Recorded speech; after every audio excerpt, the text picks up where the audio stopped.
Chapter 212. Xiaoqing and the others caught some mutant animals for food and went back smoothly. At this time, Xiaoqing naturally didn't know that the whole Jingdu was in chaos because of her, especially a certain acquaintance. He was in disbelief the whole time until Xiaoqing left. On the way back, the whole team was in turmoil. It was night time, so those who needed to sleep naturally had to sleep. There were 4 tents in total. Xiaoqing and Little Bun shared one, Gu Panpan and Xiao Tong shared one, and the rest of the men were divided among themselves. But Dumbo threw himself at Xiaoqing without saying a word and hung himself on Xiaoqing. Yan Qiue, who was originally quite reserved, also threw herself at Xiaoqing and hung herself on the other side. If Xiaoqing wasn't a zombie and was stronger than ordinary people with superpowers, the 2 men would have fallen to the ground. "What are you two doing?" Xiaoqing said helplessly. Dai didn't know how to speak, so he stared at Xiaoqing with pitiful eyes. His eyes were full of, "We have been separated for so long, I really want you to sleep with me. Anyway, it's not the first time we sleep together.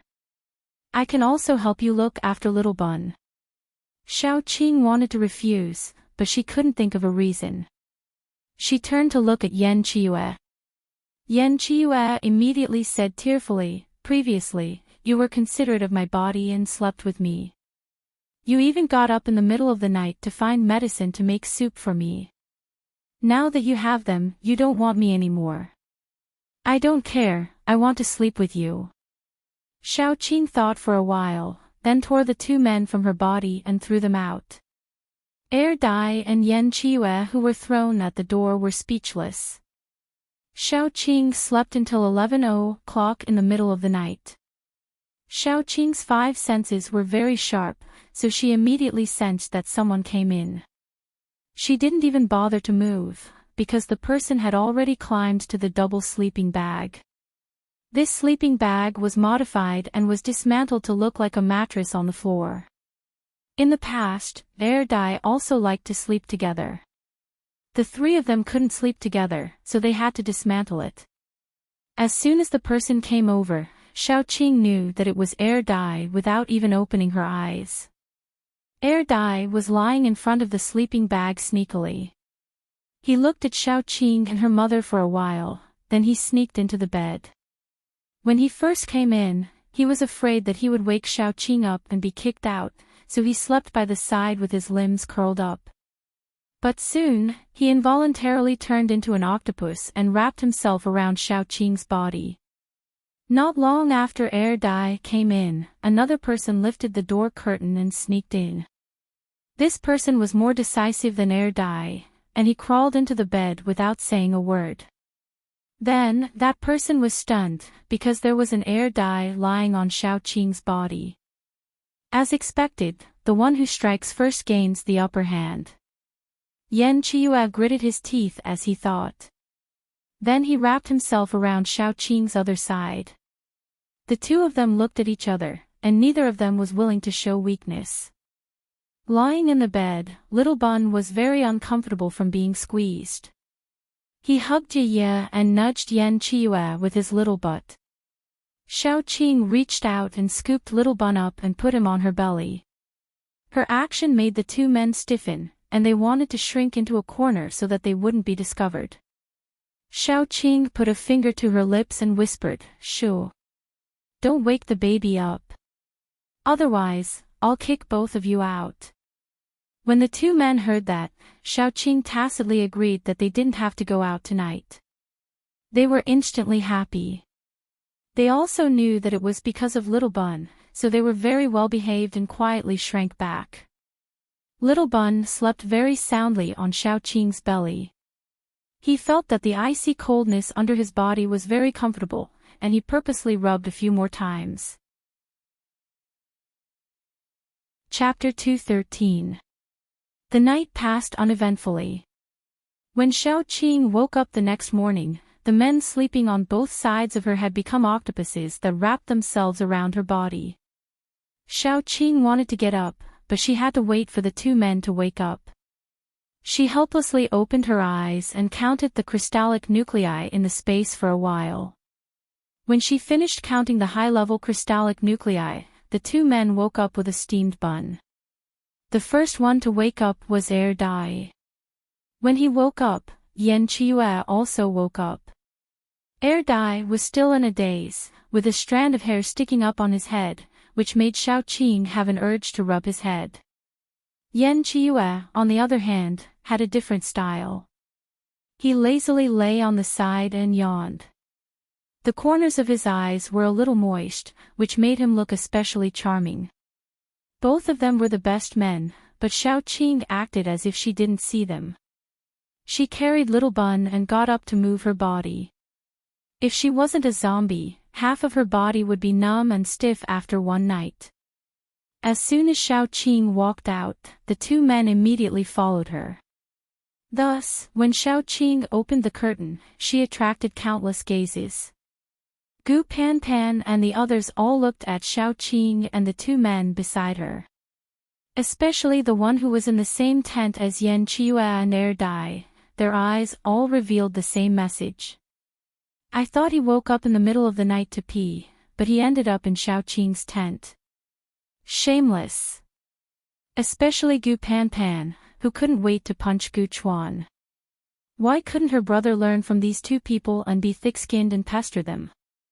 At least he could enter the tent and cultivate some feelings. Xiaoqing expressionlessly ignored those strange gazes and then led Little Bun, who hadn't woken up yet, to brush his teeth. Recently, Little Bun had a new hobby, which was to brush Yiya's teeth. As a mutated rabbit, Yiya was the boss of all the rabbits, but in Little Bun's hands, it could only whimper and be manipulated. Little Bun pulled Yiya's three-petaled lips and squeezed some toothpaste onto his toothbrush. He brushed Yiya's front teeth very seriously. His sharp front teeth were brushed until they shone brightly, but Yiya's eyes had already turned white. Imagining a rabbit being forced to pinch its mouth to brush its teeth, Xiaoqing somewhat sympathized with Yiya. After the whole family brushed their teeth and washed their faces together, Xiaoqing washed her hands and prepared to make breakfast. The assistant was still Yan Hanqing. He squatted on the ground and picked the wild vegetables, then cut them into sections and slices them for Xiaoqing. Xiaoqing's group was the most leisurely paranormal team. Other than them, no other paranormal team could eat fresh porridge in the wild. The porridge wasn't plain porridge, but a variety of porridge, such as spinach and shrimp porridge, vegetable porridge, fish porridge, 8 treasures porridge, and the most common porridge was all kinds of wild vegetable and meat porridge. It was almost different every day, which made Gu Panpan and the others' appetites very good. Even before the apocalypse, they didn't eat so much every morning. Xiaoqing was worried about their nutrition, so she often went to the nearby forest to get some bird eggs and wild eggs and cook them for breakfast. There was no shortage of milk and other things. It was rare to see such a comfortable life after the apocalypse, and even more so among paranormal teams in the wild. When paranormal teams were in the wild, they would cook their own dry food, roast it, or eat it. At most, they would hunt some wild animals and roast them. It was rare to see someone like Xiaoqing, who was particular about the taste of the food, soup, and dessert. Chapter 2:14. After breakfast, the group continued on their way. When they left, they also drove the car that they had driven here. There were 2 cars in total. One was driven by Yan Hanqing, and the other was driven by Xiaoqing. Just as Xiaoqing carried Little Bao into the car, Dai and Yan Qiue took the initiative to squeeze into the car. Each of them took a seat. Gu Panpan wanted to stuff Gu Chuan into the car, but with Xiao Tong in the car, there was no more space. Thus, she could only sit in the car driven by Yan Hanqing with her brother, Fu Jingma, and the others. Xiaoqing didn't need to look back. Through the rearview mirror, she could see Dai sitting on the left, Yan Qiue on the right, and Little Bao holding Yiya in the middle. Little Bao blinked his big eyes, looking left and right. Then, he began to pout and crawled towards Xiao Tong's seat. Little Bao crawled into Xiao Tong's arms, and Xiao Tong hugged him with a faint smile on her face. Now, in Xiao Qing's team, the one who improved the fastest wasn't Yan Hanqing, who had the lightning ability, or Gu Chuan, who had the ice ability, but Xiao Tong. She benefited from the special crystal hanging around her neck, and now, she was infinitely close to level 4. With a little stimulation, she could become the second level 4 ability user in the team. The one who improved the second fastest was Yan Hanqing. He turned from an ordinary person to an ability user, so he could endure hardships and was the most hardworking one. Without Xiao Tong's cheat-like abilities, he was the only one in the team who was second only to Xiao Tong. As for the slowest progress, it was probably Dum Dumbo. If zombies wanted to evolve, the fastest way was to eat human beings, especially paranormals. Human flesh and blood could provide them with a huge amount of energy, far more than the energy provided by zombie nuclei at the same level. Paranormals could provide them with even more energy. What was the relationship between Air Dai and Xiao Qing before? Xiao Qing didn't know, but after following Xiao Qing, he definitely didn't eat even a bite of flesh, which caused his progress to be much slower than normal zombies. Now, most of the zombies had evolved to level 2, and some of them had evolved to level 3. There were even quite a number of level 4 zombies, and some level 5 zombies. However, Air Dai was still at the peak of level 2, which was why he was easily captured by Abe Shizuk's men.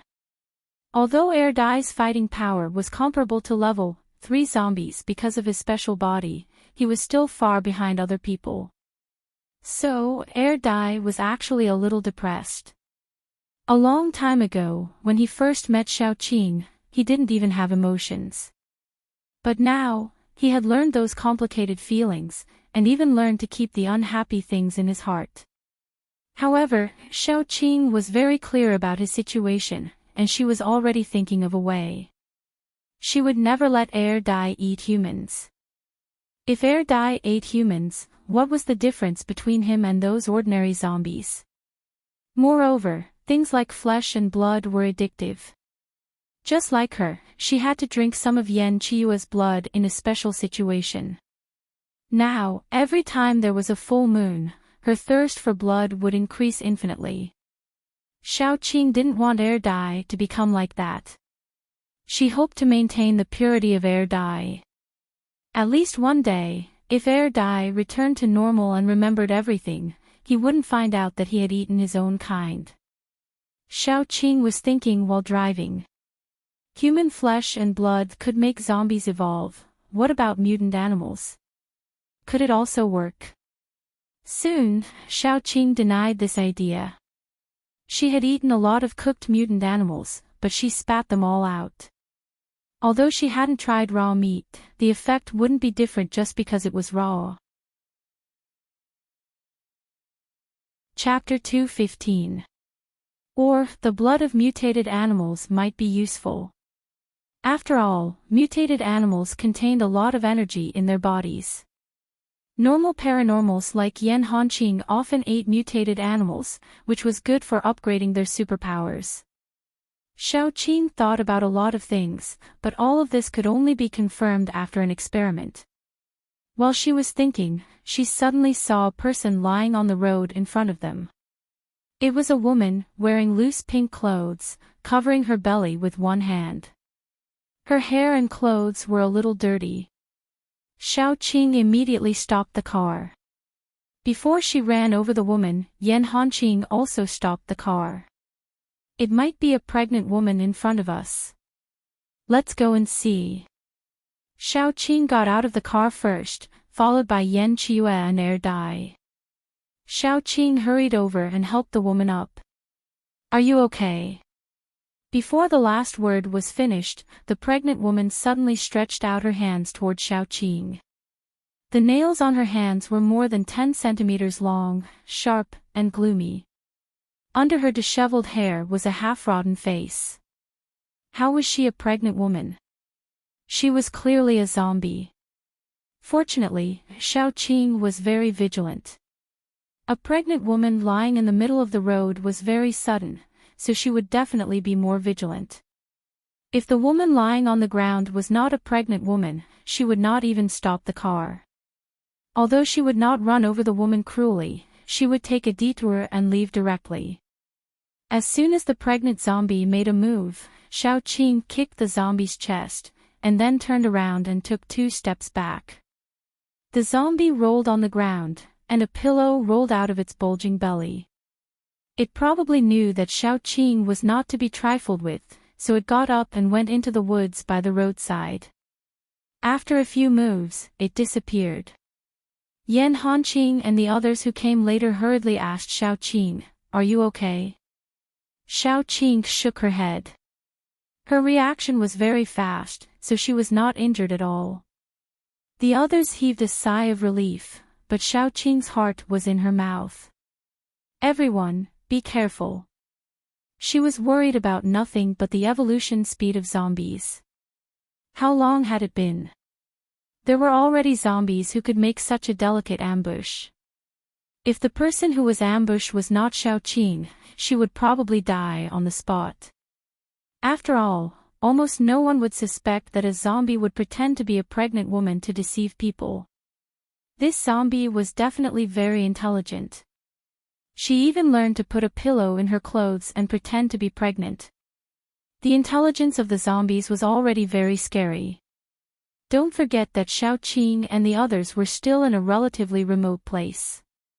The more remote the place was, the smaller the population, and the weaker the zombies that came out. The zombies near or in the big cities had eaten a lot of people in the early days of Doomsday. Their evolution speed was much faster than the zombies in these remote places. But the zombies in these remote places had already learned to deceive people. Then, how far had the zombies in the big cities evolved? It seemed that people were not scared when they said that there were already level 5 zombies. According to the evolution speed, level 5 zombies were normal. This encounter made Xiaoqing even more eager to become stronger. Although she was already strong among the superpowered people, the zombies were evolving. If she couldn't keep up with them, she wouldn't be able to escape the next ambush so easily. Xiaoqing now had a lot of people around her who needed her protection. She had no right to be capricious. She had to work hard. After going back to the S-City survivor base, we will take a big task. Xiaoqing took a deep breath and then said. On the way back, they would definitely encounter more zombies. When they encountered zombies, Xiaoqing would let Gu Panpan and the others fight. Then, she would see how much their strength had increased during this period. After all, one had to know oneself and know one's enemy in order to be victorious in every battle. Once Xiaoqing had a clear understanding of Gu Panpan's strength, she would be able to go back and accept missions based on their strength and go out to gain experience. Superpowered people could not become stronger by hiding at home and constantly absorbing crystals. Without going through life and death battles, superpowered people could not withstand a single blow. Think about it, one was a tree that grew tenaciously in the wind and rain, and the other was a flower that grew in a greenhouse. How could their fighting strength be the same? Xiaoqing hoped that each of her friends could grow into a towering tree. Then, even if there was an accident in the future, when they were separated, they could protect themselves. Chapter 216. Xiaoqing originally thought that the zombie who pretended to be a pregnant woman would know her place and would not appear again. She did not expect that at night, when Xiaoqing was sleeping, the curtain would be opened. For the past few days, the two men would go back to their own tents to sleep in the first half of the night. In the second half of the night, they would silently sneak into Xiaoqing's tent, one on the left and one on the right. They almost turned Xiaoqing into meat buns. But tonight was different. When the curtain was opened, a faint smell of blood mixed with a rotten smell floated in. Xiaoqing originally thought that it was Air Dai and Yan Qiue, so she was too lazy to open her eyes. But once she smelled that smell, Xiaoqing knew that it was definitely not those two who came. This rotten smell of blood usually appeared on zombies. Xiaoqing immediately opened her eyes. The vines had already broken through the ground. The zombie that sneaked in did not face Xiaoqing directly. It lowered its head and rolled forward to avoid the vines. It reached out to grab Little Bun. Coincidentally, Yiye was lying on Little Bun's stomach sleeping. When the sound of something breaking through the air sounded, it opened its eyes groggily and instinctively took a bite. The zombie's flesh was stiff and rotten, so the taste must be terrible. After Yiye took a bite, it lay on Little Bun's stomach and vomited. This was probably the most disgusting thing it had ever tasted in its life. Yiye's bite exposed the zombie's target. The reason for its sneak attack tonight was actually Little Bun. Xiaoqing did not say anything and first threw out a lantern flower. That lantern flower was picked by her when she was in the forest.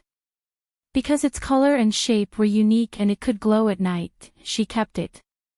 As soon as the lantern was thrown out, it hung on the roof of the tent, and the pink light illuminated the entire tent. The zombie was also exposed. She was wearing a pink dress with a tattered collar. Her exposed chest was a mass of rotten meat. Xiaoqing was familiar with this zombie. Wasn't it the scammer zombie they met during the day? This zombie was very bold. It dared to attack them in the middle of the night after messing with them during the day. Xiaoqing wasn't going to let it go this time. She closed her fingers, and the vines that emerged immediately formed a cage-like cage, trying to trap the zombie inside. However, this zombie was very smart. When it saw Xiaoqing attacking it, it didn't even try to fight back. It just turned around and ran. However, it was unlucky. When it turned around, it ran into Air Dai, who was also attacking at night. Dummy was shocked. It reached out its paw reflexively and slapped Dummy back into the tent. Dummy happened to be caught by the formed cage. The zombie was still restless after being locked in the cage. It kept trying to use its claws and teeth to break the vines. However, Xiaoqing's vines were stronger than it expected. Its claws were almost broken, but it couldn't even scratch off a single thorn. Xiaoqing used the vines to hang the cage up and hung it at the entrance of the tent. After all, the scratching sounds made by the zombie would disturb Little Bao's sleep. After everything was settled, Xiaoqing opened the blanket and said to Air Dai, "Why are you still standing outside? Go to sleep." Air Dai didn't say anything and crawled into the blanket. He happily hugged Xiaoqing's waist. Originally, he tried to rub Xiaoqing's chest. In the past, he often used this action to take advantage of Xiaoqing. After taking advantage of her, he blinked his eyes and put on an innocent expression. However, this time, he was slapped into the blanket by Xiaoqing. Xiaoqing used a lot of strength. Air Dai's face was facing down. His nose was sore. In the past, this move had always worked. Why didn't it work this time? Chapter 217. Before Air Dai could figure it out, Yan Qiue also sneaked in. As soon as he arrived, he saw the cage hanging at the door and the zombie in the cage. He immediately adjusted his expression and rushed in with a worried face. Although Yan Qiue knew that with Xiaoqing's strength, it was impossible for her to get hurt, after Yan Qiue rushed in, she found a spot and prepared to plunge into Xiaoqing's arms to express her worry and fear. Of course, she could also use the excuse of checking if Xiaoqing was injured to take advantage of her. However, before he could jump into Xiaoqing's arms, he was slapped to the ground. Yan Qiue was speechless. Xiaoqing didn't want to indulge them anymore. She pulled the quilt and said coldly, "Go to sleep." No matter how much they wanted to do, they had to go to sleep. The next morning, Xiaoqing got up and went to brush her teeth and wash her face. She also took a carrot and fed it to Yiya as a reward. After all, it did a good job last night. After washing up, it was time to deal with the zombie. If it hadn't tried to attack the little bun in the middle of the night, Xiaoqing wouldn't have minded it running away. However, it dared to attack the little bun, which crossed Xiaoqing's bottom line. Xiaoqing studied it carefully. It was only a level 3 zombie, but it had mutated a little, so it was a little smarter than ordinary zombies. After studying it, Xiaoqing cut it into pieces and took out the crystal. Yan Qiyu also dissected the zombie's body to study the reason why it became smarter. Then, Yan Qiyu was beaten up, because when he was dissecting the zombie, the others were eating breakfast. Then, he spread a mattress on the ground outside the tent and dissected the zombie. The air was filled with the smell of blood and rot, and the internal organs, especially the intestines, were all over the ground. It was a sour feeling. Gu Pan Pan took the lead and put down the bowl of porridge, then beat Yan Qiyu down. In fact, Yan Qiyu couldn't be blamed. All the researchers were like that. Once they were curious, they didn't care where they were, so it was reasonable that he was beaten up. After dealing with the zombie, Xiaoqing's heart was in her mouth. She found a very bad phenomenon. The little bun seemed to have a special attraction to zombies. It was like a foodie seeing delicious food, or a money grubber seeing gold. It was even more intense than that. Let's not talk about other zombies, just this zombie's intelligence was higher than that of ordinary zombies, so when it first met Xiaoqing, it immediately ran away when it found out that Xiaoqing was stronger than it, and there were more of them. However, in the middle of the night, it couldn't resist its desire and sneaked back to attack the little bun. This proved that the little bun was very attractive to zombies. For this reason, Xiaoqing asked Dai. After all, Dai was the only one among them that was closer to ordinary zombies. Dai told Xiaoqing accurately that when he saw the little bun, he also had an impulse. His subconscious told him that if he ate the little bun's flesh and blood, it would bring him a lot of improvement. Moreover, as the little bun leveled up, the temptation would become even greater. However, Dai had intelligence. The biggest difference between humans and beasts was that humans could use their intelligence to overcome their desires, while beasts could only succumb to their desires. Dai could control his urges, but ordinary zombies couldn't. This was also the reason why there were zombies coming for the little bun. Chapter 2:18. Xiaoqing couldn't help but worry. Little Bun had become the target of zombies, and he didn't have much ability to protect himself. If he was left alone, it would be too dangerous. Little Bun also had a special ability that was similar to devouring. He could devour a lot of things, such as superpowers and people's vitality. His devouring also worked on zombies, but the amount of energy he could devour was limited. Last time, when Little Bun devoured Xiao Yu in Linchuan Survivor Base, the energy in his body expanded for a long time before it was digested. Xiao Yu's level wasn't high. If it were a level 3 superpower user, Little Bun would probably only be able to devour a small part of the energy. If he tried to devour it forcefully, he would probably explode. When Little Bun reached level 3, he would be able to devour as much as he wanted. However, he couldn't devour too much, and his devouring ability would only work when he came into contact with the other party.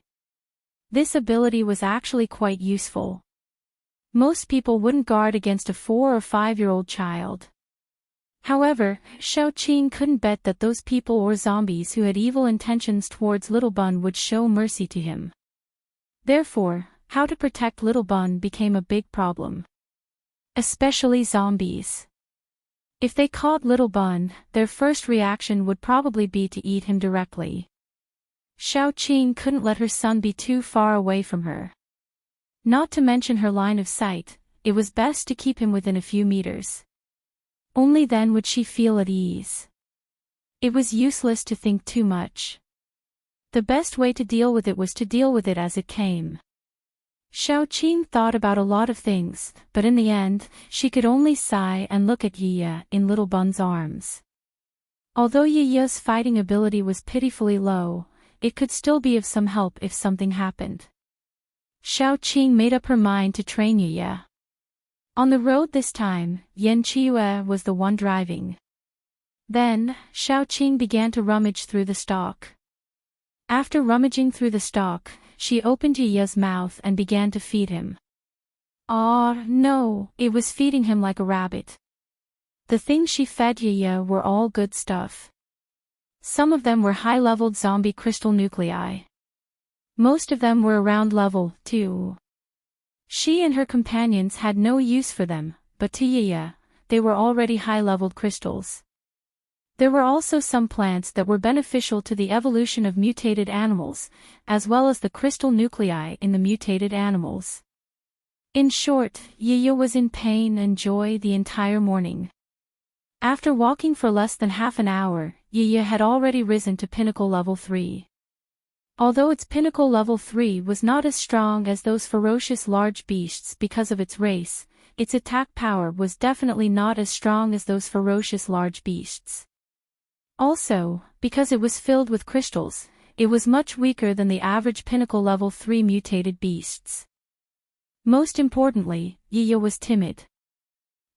When she thought about it, she suddenly felt that it was useless. It could be roasted and eaten. Yiye couldn't help but shrink its neck. It felt its anus tighten, and its entire body turned cold. Its rabbit fur couldn't help but stand up. After leveling up, Yiye was thrown back into Little Bun's arms by Xiaoqing. Yiye was still very happy at that moment. It was especially grateful to Xiaoqing. If it had succumbed to Xiaoqing's strength and didn't dare to escape, it wouldn't have done so now even if someone else asked it to. Soon, Yiye felt that it would be better to run if there was a chance. This was because during the afternoon break, Xiaoqing started to treat Yiye like a dog. The reason was that Yiye was already at level 3, but its combat ability was still very weak. Its reflexes and other aspects weren't high, so it still needed to go through a certain amount of training. Chapter 219. Thus, Xiaoqing caught a few mutated rats and cats and let Yiye chase after them. It was fine if they couldn't catch up, but they wouldn't be able to eat lunch or dinner. Whether they would be able to eat tomorrow depended on their mood. Yiye held back her tears and ran out like a dog. She would come back with a mutated rat in her mouth, and then she would come back with a mutated cat in her mouth. Those mutated animals would fight back. Yiye's face was scratched and she looked very pitiful. In the end, Little Bun felt sorry for Yiye and hugged Yiye tightly. Xiaoqing originally wanted to train a more qualified bodyguard to protect Little Bun, but he had no choice but to let Yiye go. Yiye looked at Xiaoqing with a bitter face the whole time. In the end, she lowered her only big ear and curled up in Little Bun's arms pitifully. At this point, it was necessary to talk about the recovery ability of different species. In the case of humans, after the apocalypse, even ordinary people's recovery ability was much higher than before the apocalypse. This was probably the adaptability of humans. Humans were constantly adapting to the environment, and their bodies evolved accordingly. Thus, after the apocalypse, most ordinary people's bodies were very good. At least, unless there were special circumstances, such as an infection after an injury, or a weak body due to an injury, very few people would fall sick. The recovery ability of a psychic was much higher than that of an ordinary person. For the same injury, an ordinary person would need 10 days to recover, while a psychic would only need 3 to 5 days. However, Xiaoqing and Dai only needed a day, or even a few hours. Not all zombies had terrifying recovery abilities like them. Because zombies were already dead, ordinary fatal injuries were no longer fatal to them. Many zombies had lost 4 limbs, half of their bodies, and even only had their heads left. They could still open their mouths and bite people. Only when their heads were smashed would they truly die. However, most of the zombies that lost a part of their body wouldn't grow it back. At most, they wouldn't be seriously injured, and they wouldn't be like humans, who lost too much blood and lost their ability to fight. That was all.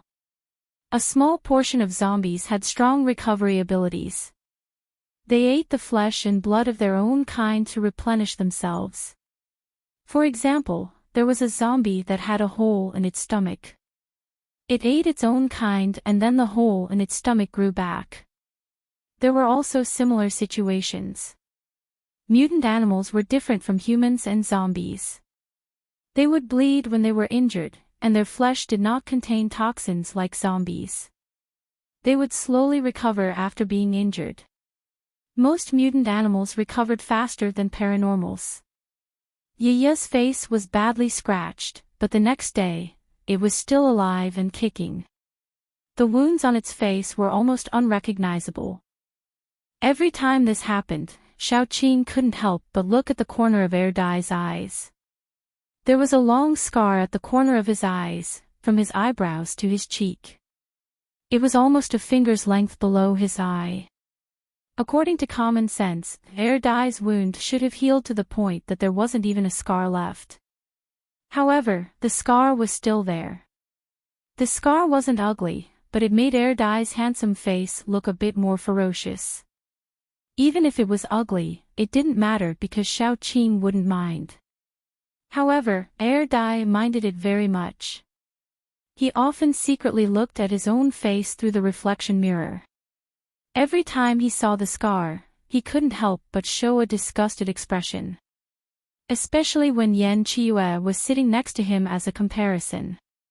His beast's intuition made him feel a huge threat from Yan Qiue. Just like how a male animal would show his most majestic side to a female when he was courting her, Erdai always felt that he wanted to show his best side to Xiaoqing. However, it was obvious that the scar ruined his perfect side. No matter how he looked at it, he felt that the scar was very abrupt and ugly. In the past, Erdai never cared about his appearance. However, he started to care about it now. Although he didn't show it, Xiaoqing could feel it. For example, when he slept, he liked to sleep on the left side of his face. When he turned his face to the side, he would press the corner of his right eye against the pillow. This way, the scar wouldn't be exposed. Another example was when he sat next to Xiaoqing. He would deliberately turn his right face to the side and use the left side of his face to face Xiaoqing. There were many situations like this. Even if Xiaoqing was slow, she would still notice it when it accumulated.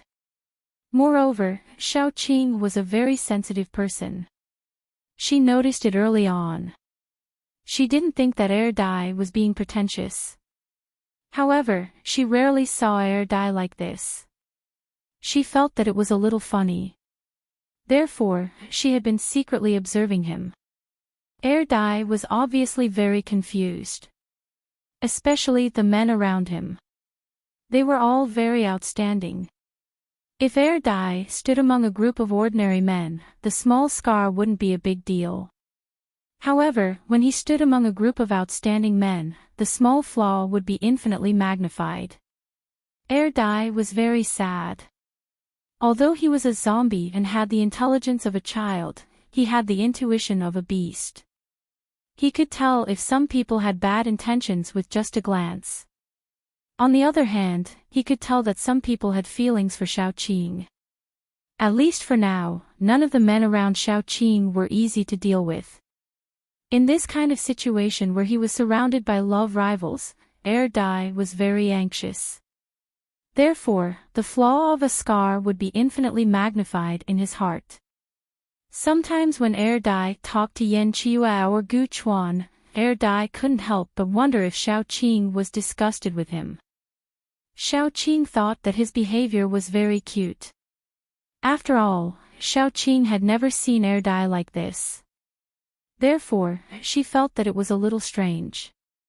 However, after seeing air dye for a while, Xiaoqing started to feel sorry for him. She didn't want to see him like this anymore. Xiaoqing touched her chin. How could she comfort air dye? Chapter 220. Xiaoqing's method of dealing with it was very simple. She kissed Erdai's scar. Erdai was stunned at that time and didn't come back to his senses for a long time. The one who reacted the most was Yan Qiue. He was holding a half-peeled apple, but he crushed it with a crack. The pulp and core fell to the ground, and even the fruit knife was twisted by him. The mole at the corner of Yan Qiue's eye became more and more colorful. He looked at Xiaoqing, feeling very wronged. Qing didn't even kiss him. In contrast, air dye came back to life on the spot. He nestled in Xiaoqing's arms and was very happy, which made Yan Qiue even more pitiful. He held the fruit knife that had become S-shaped and looked at Xiaoqing pitifully. His eyes were full of hidden bitterness and accusation. Xiaoqing kissed air dye because she saw air dye as family. Would you care about the propriety between men and women when you kissed your own brother? The second reason was to appease air dye. After all, air dye's depressed look was too pitiful. However, Yan Qiue was different. Yan Qiue had clearly said that he liked Xiaoqing. Yan Qiue was by Xiaoqing's side as a suitor. It was not appropriate to kiss Yan Qiue. So Xiaoqing looked straight ahead seriously and chose to ignore Yan Qiue's sad little eyes. Yan Qiue actually persisted the whole way, looking at Xiaoqing with the same gaze. On the way back, they passed by Linchuan Survivor Base, but Yan Qiue didn't want to go back and take a look. Qiao Mo was too shrewd. He couldn't handle it. So they took a detour. However, they still had to find a survivor base to rest and reorganize. Xiaoqing spread out the map. This map was bought in the capital, and it showed most of the survivor bases in the country. As long as it was a proper survivor base of a certain scale, almost all of them could be found on the map. Small bases made up of bandits and robbers would not appear on the map. Of course, some of the more famous bandit lairs would be marked red to remind people to avoid these places to avoid getting hurt. What Xiaoqing needed to do was to find a well-reputed survivor base and rest there. Staying in the wild for a long time without fresh fruits, vegetables and other supplies, eating wild animals like barbecued meat all the time would be unbalanced. After all, it was a long way back. Xiaoqing stored some vegetables and fruits, but her space couldn't keep them fresh, and the quantity was limited. It was definitely not enough for them to get back to S City. Therefore, it was necessary to find a survivor base to rest and reorganize. Choosing a survivor base was also very important. First, they had to choose a survivor base with a good reputation. Secondly, if the survivor base was too far away from their route, it would be a waste of time. A small survivor base was not suitable for Xiaoqing and the others, because a small survivor base meant that they would have less supplies and less things to exchange. Xiaoqing was a very picky person when it came to living. She was used to giving good things to the people around her. Even in the apocalypse, she had to at least pick out all the things she needed. After looking at the map, Xiaoqing confirmed 2 or 3 targets, and then carefully selected them. She could make a decision on the way back. But the fact was that changes were beyond human control.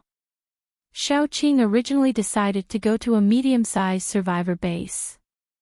This survivor base had a good reputation, and the size was just right. It was very suitable for replenishing supplies. As soon as she made the decision, something happened. The situation was like this. Xiaoqing had distributed the fruits equally to everyone at noon, and the store was already empty. When she got into the car, she was still considering whether to speed up and go to the base first. Then, as the car was driving, a group of people appeared in front of them. Chapter 221. The specific situation was that there were a few young men and women in tattered clothes. They looked quite delicate, and behind them was a group of people dressed like dogs. The people at the front were leading dogs. The dogs were mutated and had long fangs. There was even saliva dripping from the fangs. Their gazes were very fierce.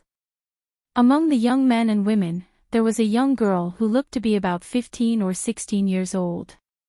She seemed to have accidentally fallen down due to exhaustion. The other two girls were unwilling to leave her behind. They reached out to help her, but the people behind them let go.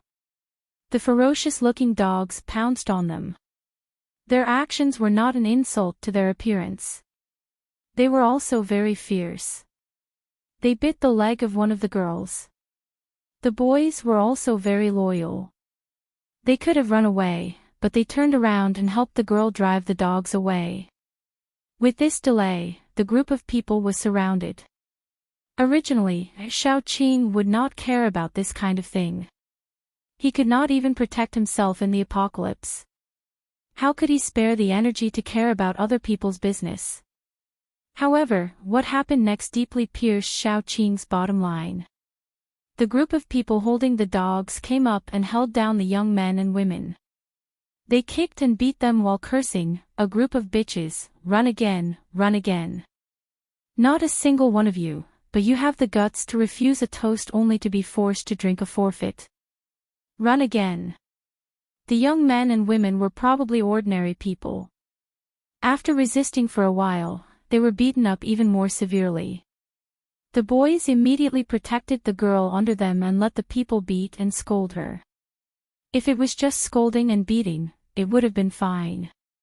After the men vented their anger, one of them, who had buck teeth and yellowish front teeth, said, "These little bitches wasted so much of our time. 2 beatings is really going easy on them. Captain, why don't we do this? Since we're outside and no one can see, why don't we have a taste? The prettiest one will be yours, and we will divide the rest. It won't be in vain." As he said that, he rubbed his thighs and laughed. The man who was called captain touched his chin and said with a straight face, "These are all good goods. We should bring them back and give them to the base leader." However, he smiled and said, "Since everyone wants to try something new, and I'm not a pedantic person, there's a small forest up ahead. Let's go there." When he said this, those people began to understand and laughed lewdly. Those young men and women could not help but feel a little despair. They had escaped from the devil's claws with great difficulty, but now they had fallen back. 2 of the young men looked at each other, and a trace of ruthlessness appeared in their eyes. The 2 of them suddenly pounced on the 2 men in front of them from the left and right, and then shouted to the girls, "Run! Run separately! Run as many as you can!" The men didn't expect them to resist. They didn't pay attention and were pressed to the ground.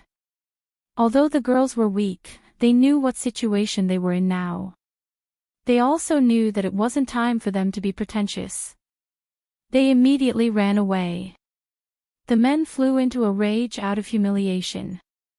One of them extended his hand and threw out a wind blade, which directly pierced into the neck of the youth who had pounced on him. Blood splattered on his face. The youth was also ruthless. He opened his mouth and bit the youth's throat. Puff!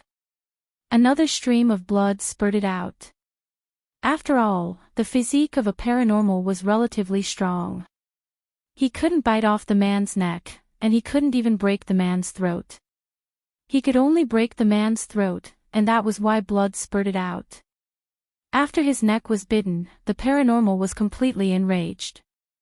A dagger that looked like a wind blade appeared in his hand. Then, he grabbed the young man's neck and stabbed him in all directions. Chapter 222. Soon, dozens of holes appeared on the young man's body, and he was about to die. Another young man wanted to imitate him. Before he died, he was able to bite the flesh of his enemy, but before he could do anything, he was kicked away. The kick was so powerful that the young man flew 2 meters away, and then he spat out a mouthful of dark blood. Obviously, his internal organs had been injured.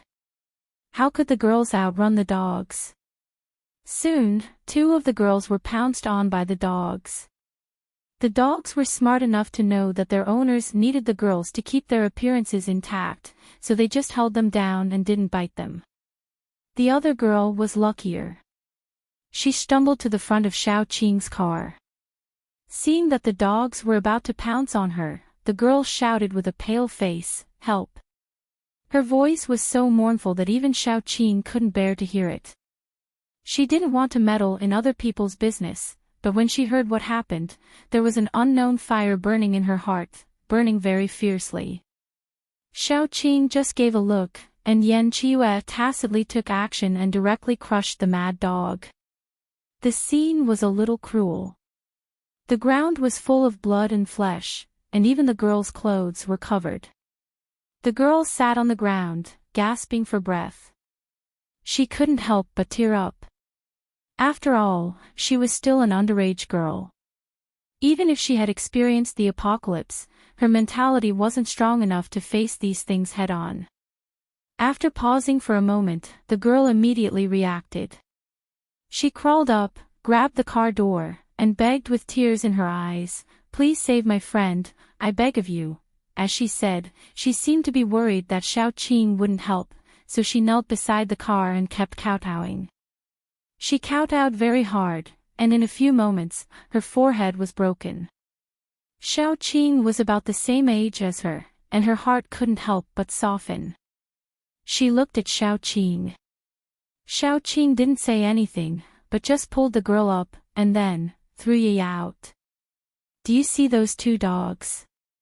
If you win, I'll give you an extra meal tonight. If you lose, I'll cut off your carrots for a week." Xiaoqing ignored Yi's resentful gaze and threw it out.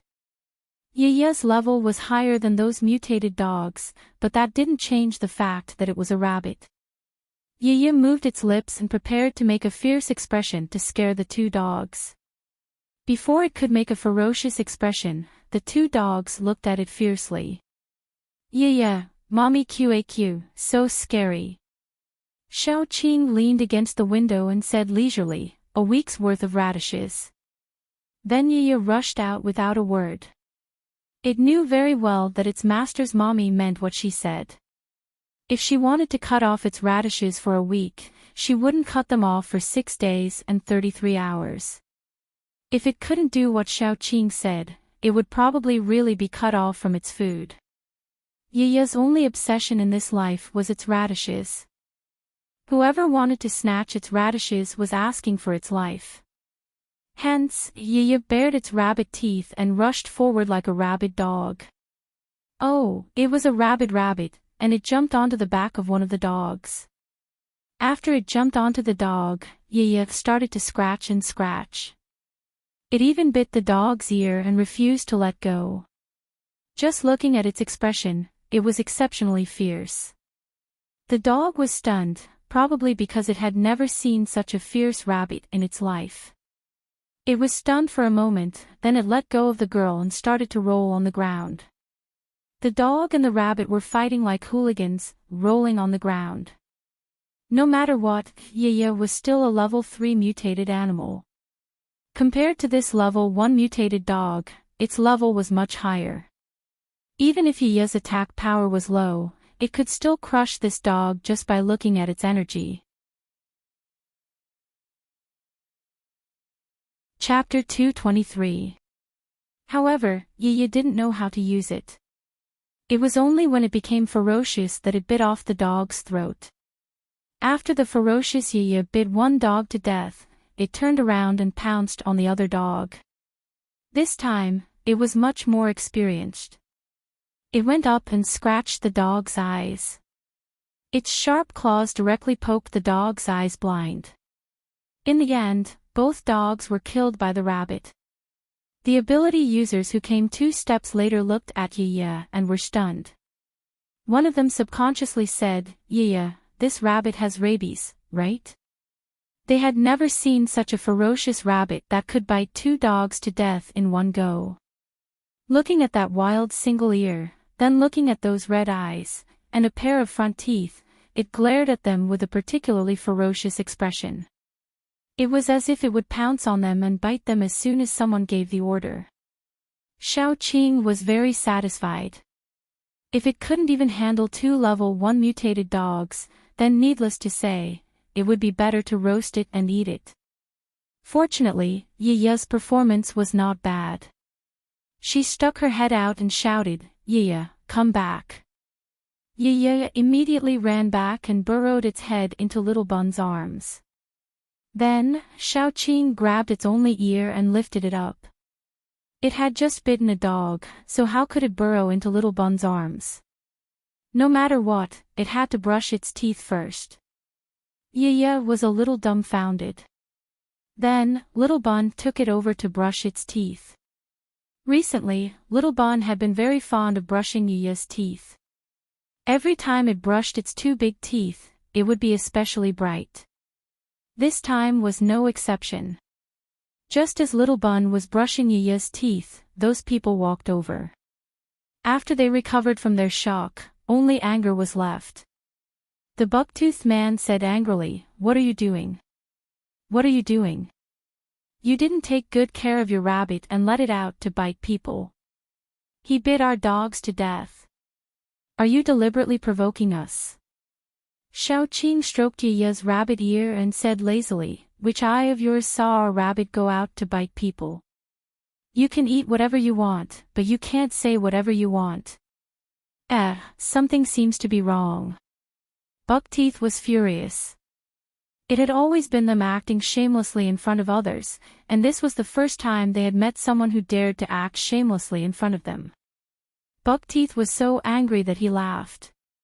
He pointed at the rabbit in Little Bun's arms. "Do you think we're blind? Or do you think we're easy to bully? I'm telling you, this isn't over."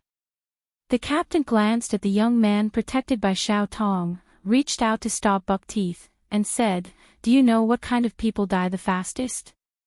Busybody." He finally understood that Xiaoqing was prepared to protect these people and oppose them. Her attitude was very clear. She wanted to save these young men and women. Xiaoqing was still lazy.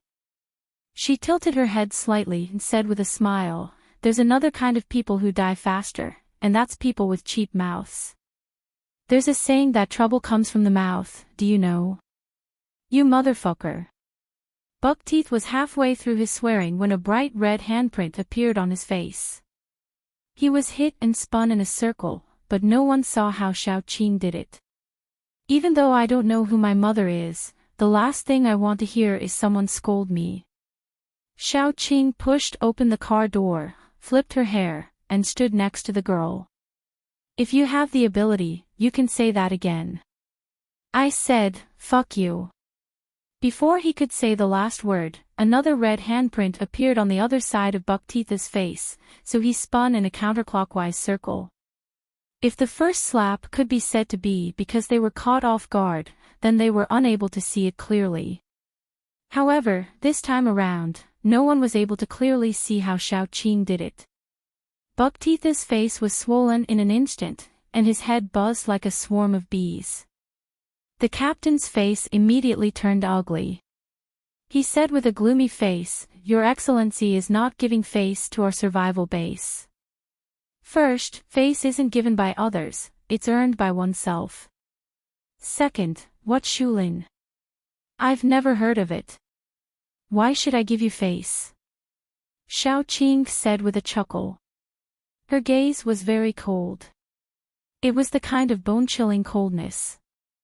Xiaoqing saw everything, including what they wanted to do to the girls, including the heavy blows they had dealt to the 2 young men. Obviously, it wasn't the first time they had done something like this. This kind of people, no, this kind of scum, living was a waste of air. It was better to send them to worship God. Xiao Qing already had the intention to kill, but Yan Qiwa wanted to kill even more. Buckteeth was not convinced. He still wanted to say something, but his head suddenly spun in a circle on his neck, and then fell to the ground like a ripe fruit. Yan Qiwa leaned on Xiao Qing with a frightened expression, and then said, "Oh, I didn't use much strength." "How could he? So scary. Ah Qing, I'm scared." Xiao Qing felt goosebumps all over her body when she heard that last syllable. She really wanted to stuff Yan Qiwa back into the car. The paranormals couldn't bear it any longer, especially when they saw the headless corpse suddenly spurt out a large amount of blood like a fountain, sprinkling all over the ground. Then, the corpse fell down with a loud bang. The head rolled around on the ground and was stained with its own blood, making it look even more ferocious. They were all people who killed without blinking, but when the dead person became one of their own, they felt fear in their hearts. They killed people like killing chickens, and then retribution came. They were killed by others like dogs. Chapter 224. What scared them even more was that Brother Buckteeth, who was already at the peak of level 2, had died so mysteriously that they didn't even see how the other party had attacked. If Buckteeth had died in a fight with the other party, they could at least figure out the other party's strength. However, Buckteeth had died just like that without even causing a splash. They couldn't help but feel a little horrified. Either the other party had some special means, or their strength was far above Buckteeth's. No matter which possibility it was, it showed that Xiao Qing and the others weren't to be trifled with. Thinking of this, these people retreated. They were cold-hearted people. Even if they looked at Buckteeth's body on the ground, they didn't have any thoughts of avenging him. The group looked at each other. Then the captain immediately said, "I think this is all a misunderstanding. Misunderstandings can be resolved. Why do we have to fight each other and make everyone unhappy?" "Oh." Xiao Qing chuckled and then said, "So it's a misunderstanding." Her voice was very low and sounded a little dangerous. The captain's expression turned cold. He actually decisively threw out something that looked like a grenade and then turned to run. The grenade-like thing exploded after it landed on the ground. White smoke spread out from it and choked people until they couldn't help but tear up. It turned out that it wasn't a grenade, but a tear gas bomb. This captain was quite a character. He was quite decisive in his actions. Xiao Qing accidentally fell for it. Although she wouldn't cry, she still felt quite uncomfortable. Xiao Qing waved her hand and fanned away the irritating gas. Then she released a qiantang. When the qiantang was fighting, its fragrance could cause the other party to lose the ability to resist. It could also stimulate the fighting power of her teammates. Of course, it also had a function of dispersing other bad gases. As soon as the qiantang was released, the others felt a faint fragrance replace the smell of the tear gas bomb. However, at this time, those people had already escaped. The girl next to her immediately stepped forward and helped the other two girls up. The three of them ran over to the two young men. One of them was already on the verge of death, while the other was heavily injured, but not dead. The three girls immediately burst into tears. The five of them had escaped together. These two boys had always taken special care of the three of them, just like big brothers.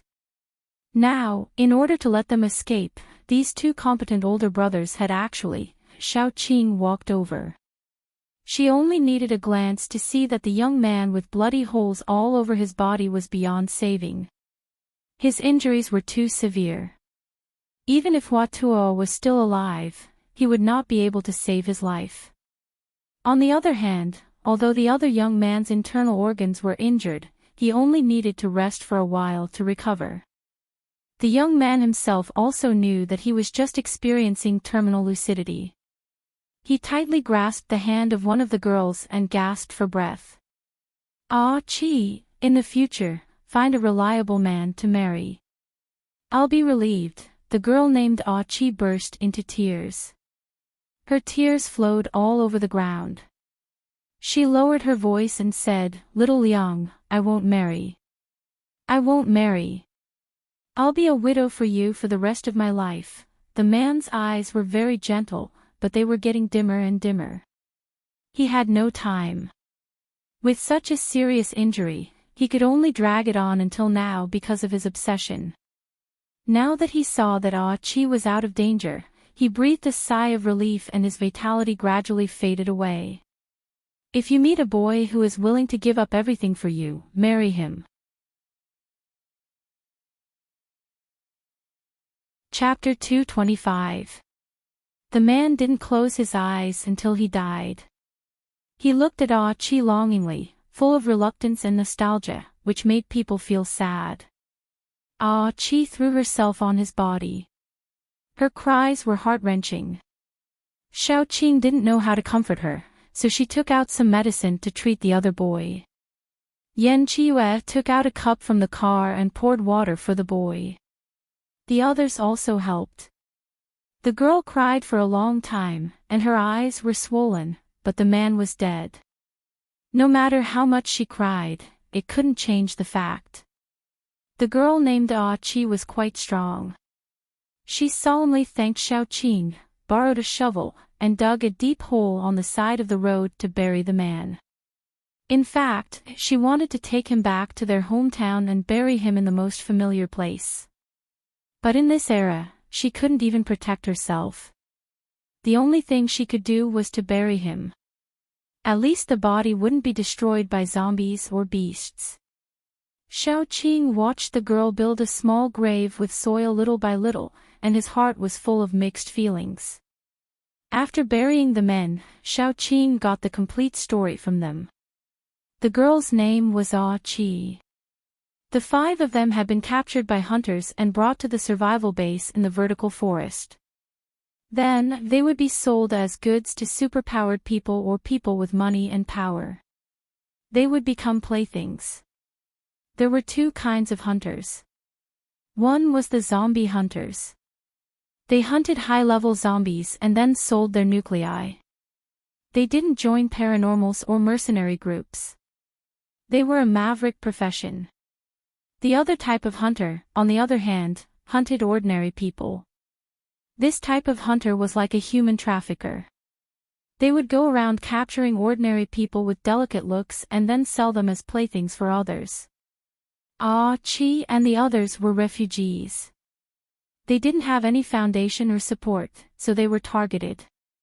After being caught, they didn't despair. Instead, they tried to escape. As a result, Xiaoqing witnessed the whole process. The vertical forest survival base wasn't large, but it wasn't small either. What was more coincidental was that the vertical forest survival base was near the one selected by Xiaoqing. The leader of the vertical forest survival base used to be a rapist. After the apocalypse, the whole country's system collapsed. Naturally, no one pursued the criminal. He just awakened his superpower, so he gathered a group of paranormals who were in prison with him at that time and later awakened their superpowers and established the vertical forest survival base. On the surface, the vertical forest survival base wasn't large, but it was a very formal survival base. In fact, it had been doing some black-hearted activities, such as human trafficking. After catching ordinary people with delicate looks, they would train the most outstanding ones and then sell them to high-level paranormals or dignitaries at a high price. Generally, they would sell the ordinary people or use them in the base. The base had always been doing this kind of business. Because the higher-ups of the base were all criminals, they didn't have any moral values. On the contrary, because of the apocalypse, they became more and more rampant. However, the leader of the base was very good at dealing with people. He sent resources or beauties to the higher-ups of the nearby bases.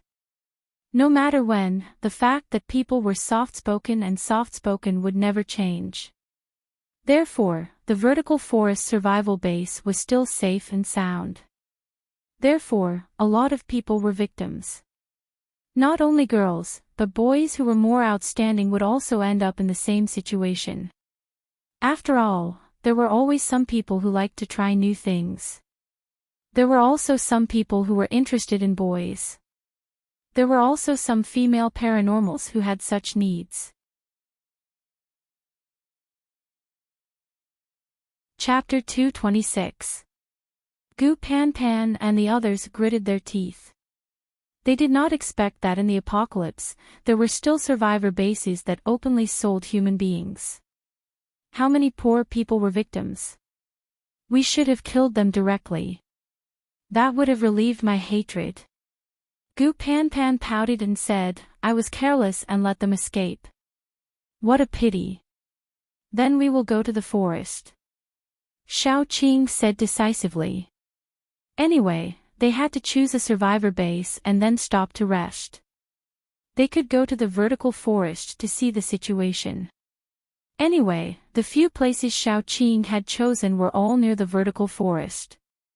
If they could not solve the problem of the forest, they could go to other survivor bases to replenish their supplies.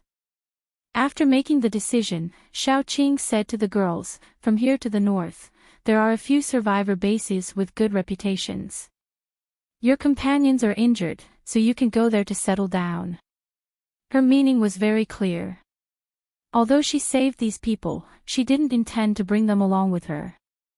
These people understood this very well, so they made a prompt decision and said, we have no way to repay you for saving our lives. If there's an opportunity in the future, we hope that we'll be able to help you. But please be careful, the base chief of Lilin is already at rank 4. Xiao Qing did not say much. She just gave them a few crystals. At least it was enough for them to maintain their lives in the new base until their lives were on the right track. This was the only thing Xiao Qing could do to help them. Xiao Qing wasn't a saint who would help everyone, but sometimes, it wasn't a bad thing to help others as long as it was within her power. At least, she could feel at ease. Everyone was struggling to survive in the apocalypse, so there was no need to be so cruel. After watching them leave, Xiao Qing decisively ordered the driver to go to the forest. Such a dirty place really aroused Xiao Qing's curiosity. She wanted to see and destroy it. If she could do it. How to say it, it was everyone's responsibility to clean up the trash. The vertical forest was not far from where they were. Before the sun had even set in the afternoon, Xiao Qing and the others had already reached the vertical forest. Normally, very few people would come to Shilin's survivor base.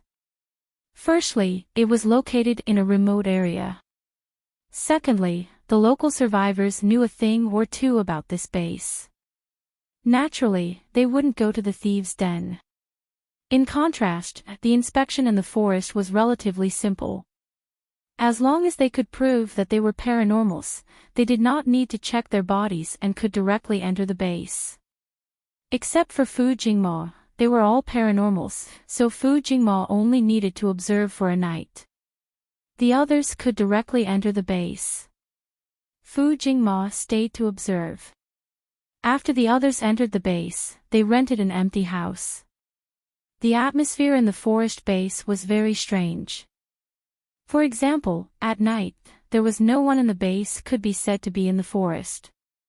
Occasionally, a few people from the inspection team would pass by. Xiao Qing paid the money and got a key. Then, she followed the guidance of the base personnel and found the house they were going to live in temporarily. The group of people temporarily lived in the forest. Because of the limited room, Xiao Qing lived with Little Bun and Air Dai, which directly prevented the opportunity for Yan Qiue and Air Dai to climb on the bed. The two of them rarely behaved for a while. After settling down, Xiao Qing went out for a walk. She went out for a walk, not because she was too relaxed, but because she wanted to observe the location of the base. If there was a conflict in the base, how to leave. She also wanted to know if this base was really as evil as Ah Qi said. Chapter 227. That face was exactly the same as Dai's, but Xiaoqing would never mistake it for someone else. Fu Jingmo, the coldness in Xiaoqing's eyes exploded like a blizzard. She kicked Fu Jingmo, who was about to speak, out of the room. Get lost. Even so, she was merciful because Fu Jingmo was Dai's older brother. If it were someone else, they would have been torn apart by now. Fu Jingmo's entire body hit the door frame and he spat out a mouthful of blood. He was a little weak and there was a hint of sadness on his face. Why? Why can he do it but I can't? How am I inferior to him? Get lost. At that moment, the corners of Xiaoqing's eyes turned red. She flung her sleeves and shut Fu Jingmo out of the room. She was afraid that if she looked at Fu Jingmo again, she would not be able to control herself and kill him. Because of Dumbo, Xiaoqing endured it, even if the grief and indignation in her heart was like lava, gushing out and burning her internal organs to the point of pain. What kind of person did Fu Jingmo take her for? A slut? Or a prostitute? Xiaoqing's emotions were fluctuating so violently that the objects near her had cracks all over them due to the force released from her body. Even the door was the same. Fu Jingmo sat outside the door expressionlessly. After a while, he lowered his head. His eyes were dark and unreadable. After a long time, he wiped the blood from the corner of his mouth and left. Fu Jingmo would often recall the time when he was very young. His mother would hold his hand as they walked into the luxurious house. Fu Jingshan would stand at the top of the stairs, his gaze cold and gloomy. His mother would stroke his head and ask him to call him brother. Then, Fu Jingshan would throw a toy car down and hit him on the head. Fu Jingmo was jealous. What right did Fu Jingshan have to have everything he wanted? Why was it that he could only be an illegitimate child who couldn't see the light of day, standing behind the scenes and watching how Fu Jingshan didn't cherish what he had? Those things that Fu Jingshan did not want were things that he could not get. This was true in the past, and it was true now. Even if Fu Jingshan had become a monster, a fool, he was still able to easily obtain what he wanted but couldn't. What Fu Jingshan got, he could not get even if he was shameless. Xiaoqing sat in the room for a long time before she slowly calmed down. After calming down, the first thing she did was to take all the pillows and blankets out of the bed and burn them all. The flame was a warm orange, and soon the pile of things was burned to ashes. Xiaoqing took out a few new quilts and laid them out, then went to the bathroom. The moment she thought about how Fu Jingmo had bathed in this bathroom, she felt uncomfortable all over. She scrubbed the entire bathroom and soaked in the bathtub for the entire afternoon. After scrubbing off a layer of her skin, she walked out as if nothing had happened. When Xiaoqing went out, Fu Jingmo was sitting by the table. His gentle gaze carried a hint of sadness. He said softly, "I cooked some porridge." Xiaoqing acted as if she didn't see him and walked out without stopping. When she passed by Fu Jingmo, she clenched her fists, afraid that she wouldn't be able to control herself and would attack Fu Jingmo. Xiaoqing originally wanted to go out and continue scouting to see if she could gather more information, but she was in a bad mood. Sometimes, as she walked, she would think of the sticky feeling when Fu Jingshan kissed her toes. Then, she would have the urge to vomit. More than that, she had the urge to kill someone. However, Xiaoqing did not want to look at Fu Jingmo anymore. Thus, she walked outside until it was almost dark before she went back. When she went back, Gu Pan Pan and the rest had already returned and bought some things. Chapter 228. She leaned against the railing and said, "After I find the evidence, I'll organize this matter and report it to the capital. Then, I'll send Fu Jingmo away. We'll talk about it again when Dai remembers." Although Yan Qiue didn't know what had happened, he was very supportive of sending Fu Jingmo away. It would be best if he was the only man left by Xiao Qing's side. I think that's fine. But, did he do something to make you angry? Yan Qiue asked tentatively. Xiao Qing's expression immediately turned ugly. What Fu Jingma had done really made her feel disgusted. Looking at Xiao Qing's expression, Yan Qiue guessed a lot. He was a smart person and was very familiar with Xiao Qing. Putting the two together, he could more or less guess what had happened. Yan Qiue's gaze turned cold as he said, "Did he come to look for you when we weren't around today?" Xiao Qing didn't say anything, but her expression turned even colder. Yan Qiue had already guessed most of what had happened. He laughed coldly and said, "I knew that guy wasn't a good person. He's so scheming and scheming. As expected, his foxtail has been exposed. He dares to have such thoughts. It's better to send him away as soon as possible." No wonder he didn't like Fu Jingma from the first time they met. Not only did Fu Jingma have feelings for Xiao Qing, but he was also shameless. "Ah, Qing, did he do something to you?" Yan Qiue leaned forward. Although he was asking, his thin red lips directly pressed against Xiao Qing's earlobe. The temperature was too hot. Xiao Qing turned her head away uncomfortably and said, "Why are you leaning so close?" Yan Qiue lowered his voice and said, "Ah, Qing, you don't like it? I can get even closer." Then he was slapped by Xiao Qing. Yan Qiue was speechless. The ambiguous atmosphere that he had worked so hard to create was gone just like that. Yan Qiue was indignant. He was so close. He kissed her. Then he didn't have a chance because Air Dai came out of the shower. As long as Air Dai was around, Yan Qiue could forget about getting close to Xiao Qing, let alone doing anything to Xiao Qing. Yan Qiue had considered it many times. Air Dai was his biggest competitor. Although Xiao Qing had always treated Air Dai as family, he couldn't resist the temptation of being closer to her. Air had a special place in Yan Qiue's heart. If he wanted to surpass Air Dai's place in Xiao Qing's heart places. This was a piece of news that made Yan Qiue crazy with jealousy, but he had no choice but to accept it. Fortunately, Air Dai's intelligence was like that of a child's, so even when they fought, Air Dai's methods were like that of a child's. To Yan Qiue, he still had the advantage. After giving up on getting close to Xiao Qing, Yan Qiue quickly occupied one side of the bed. Air Dai also quickly occupied the other side.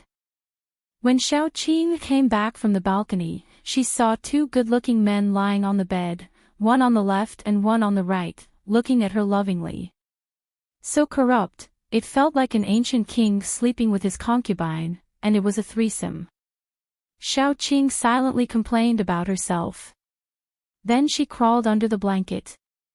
The two men skillfully wrapped themselves around her. Sleeping together under the blanket was indeed corrupt.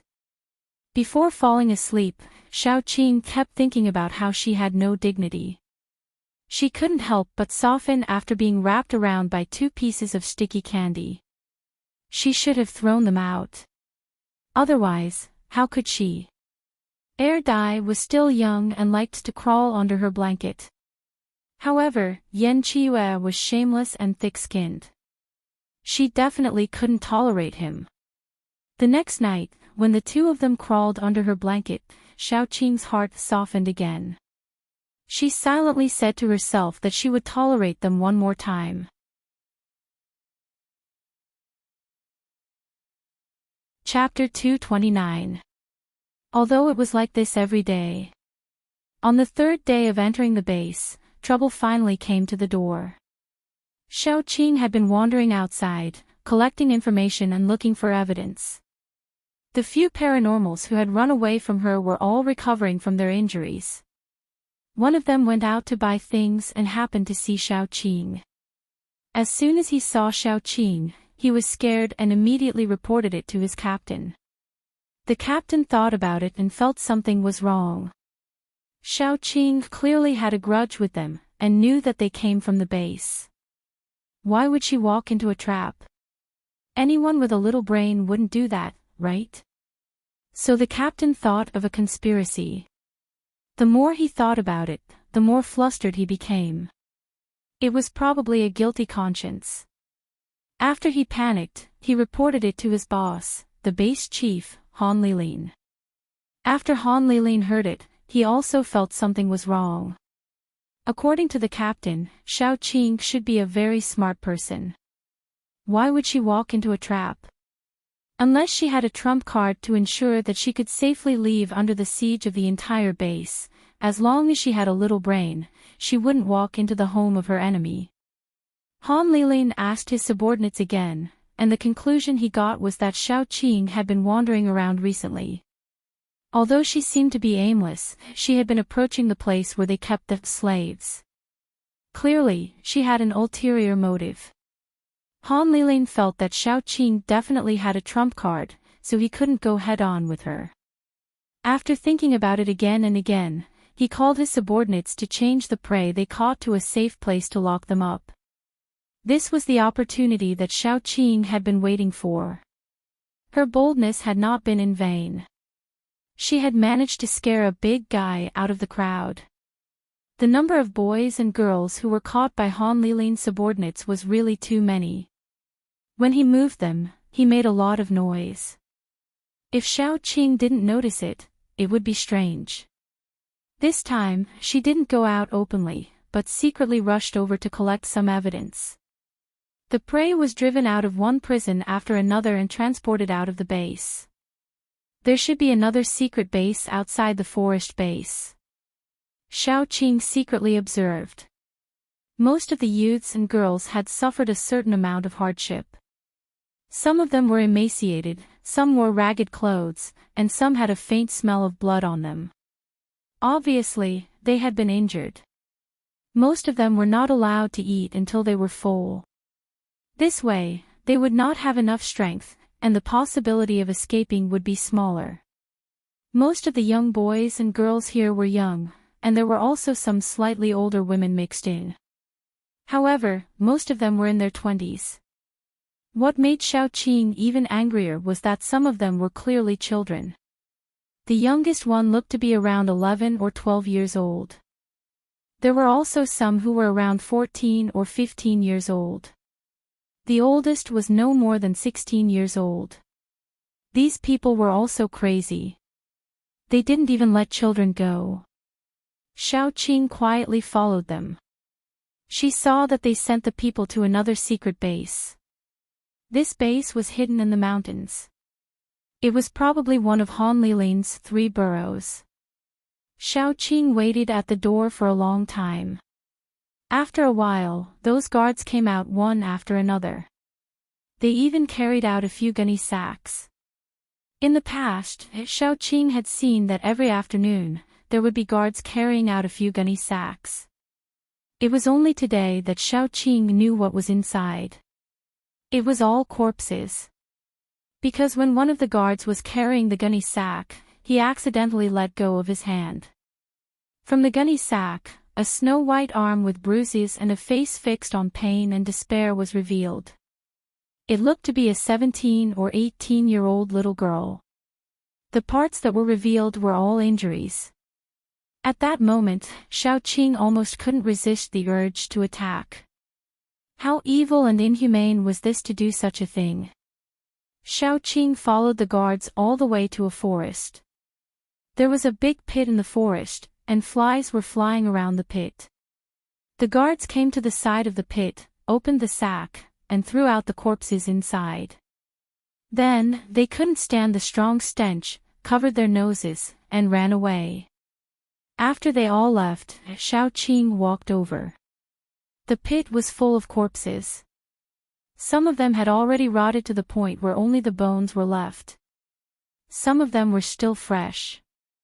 The same thing was that all the corpses had flies flying above them. These flies landed on the flesh and ate greedily. There were also maggots constantly wriggling on the rotting corpses. Those whose faces could still be seen were all young boys and girls. Without exception, they were all covered with scars. At a glance, it was obvious that they were tortured to death. Xiaoqing's accumulated anger had reached its peak. She knew that people's hearts were sinister. In this post-apocalyptic world, morality and law couldn't restrain some people. They would do some excessive things. However, Xiaoqing didn't think that this excessive thing would be so cruel. Looking at those dead boys and girls, they were already piled up at the bottom of the pit. Moreover, there were more boys and girls being sold as goods. It was unknown whether they were dead or alive. This group of scoundrels, beasts, even if they lived in the 18 levels of purgatory, it wouldn't be enough to redeem their sins. Xiaoqing really wanted to bury them, but she also knew that now wasn't the time to act rashly. If because of this, they would alert the enemy and cause all their efforts to be in vain, then the gains wouldn't make up for the losses. She gritted her teeth and took pictures of the miserable scene in the pit. In the post-apocalyptic world, there was no signal on the phone. It was definitely impossible to make a call. However, basic functions like taking pictures were still usable. She took a few pictures before preparing to leave the place and go back the way she came. Han Lilin must have obtained a lot of benefits from selling human beings. If she could find his account book, then she could find all the culprits. However, the difficulty of this wasn't ordinary. Especially for Xiaoqing, it was very difficult for her to find such confidential information from Han Lilin. Just as Xiaoqing was about to leave, a pale hand stretched out from the pit.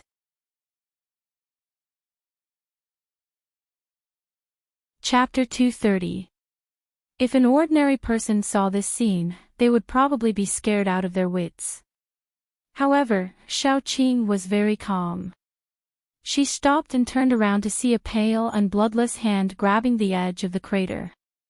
Blue veins popped out, and after a while, a head stretched out.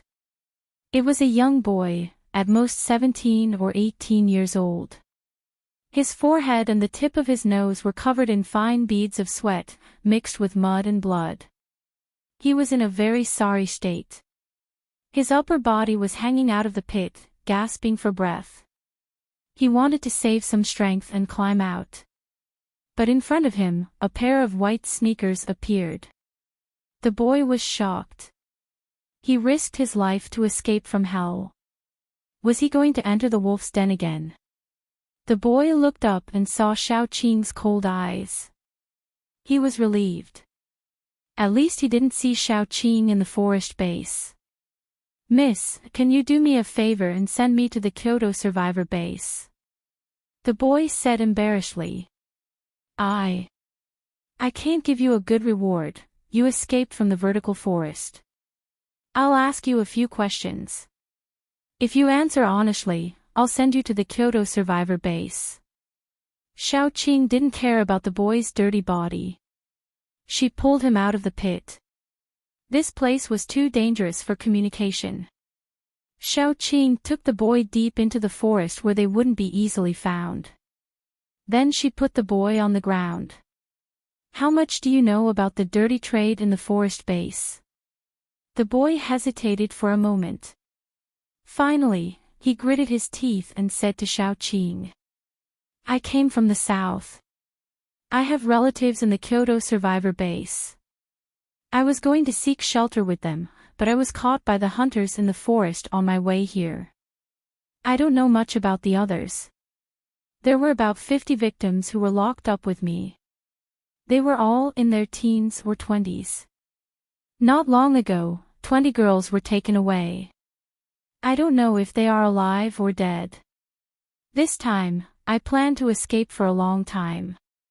Today, someone wanted to rape a young girl. I took the opportunity to stop them, and sure enough, I was beaten. Originally, I was going to pretend to be dead, but they suddenly got some news and wanted to take everyone away. In the chaos, I got into the sack and pretended to be a corpse." The boy carefully thought about it and told her everything he knew. With his own strength, it would be difficult to safely reach the Kyoto survivor base and find help to save those poor people. If Xiao Qing had bad intentions, then he could only blame himself for being blind. If Xiao Qing could fulfill her promise and take him to the Kyoto survivor base, then those poor people would have a better chance to be saved. He could only take a gamble. Anyway, his life was in the hands of Xiao Qing. He had no other choice. Those guards changed shifts 4 times a day. They changed shifts at noon, 6 in the afternoon, 12 in the evening, and 6 in the morning. Usually, the guards are very strict. The boy said in detail. Many of those who were caught with me have died. Many were taken away. Now, there are not many left. After me, many more young girls were brought in. Among them, there were a few who were outstanding, but they were taken away by Han Lilin and the other higher-ups. I'm afraid, when he finished, Xiao Qing's eyes lit up. She lowered her voice and asked, "Do you have a way to contact the girls around Han Lilin?" That account book could not be obtained by others, but if it was Han Lilin's lover, there was a great chance to get it. The boy hesitated, then gritted his teeth and said, "After asking me so many questions, can you tell me what you want to do?"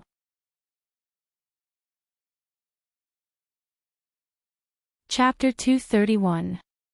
Xiao Qing didn't mind the young man's suspicions. She just told him what she had encountered before and expressed her thoughts.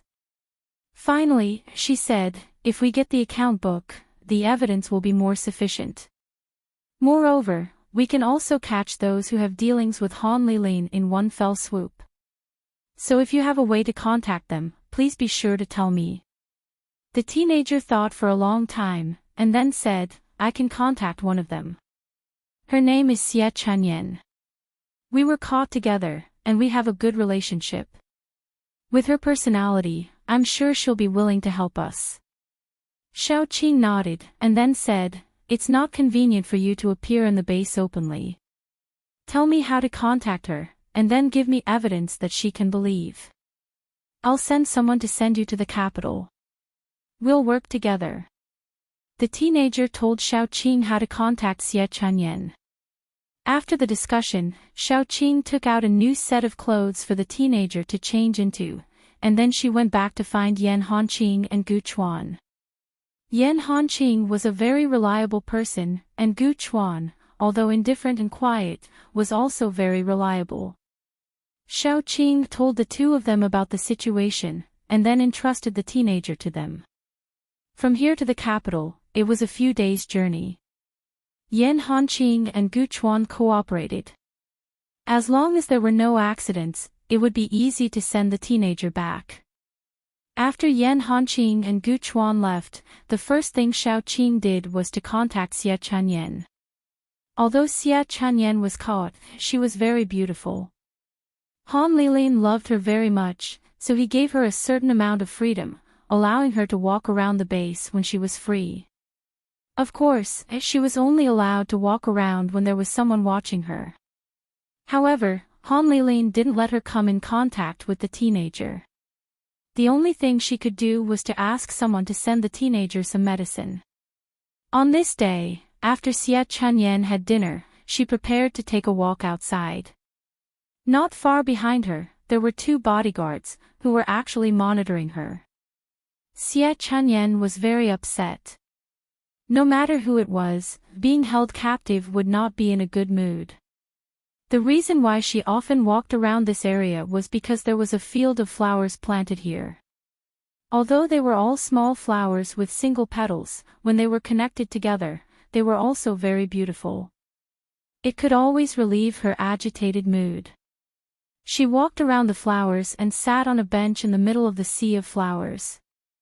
As soon as she sat down, her butt was poked. She reached out and touched it. It was a paper bowl. Xie Chanyan was a cautious person. She quietly picked up the paper ball and unfolded it when the 2 bodyguards weren't looking at her.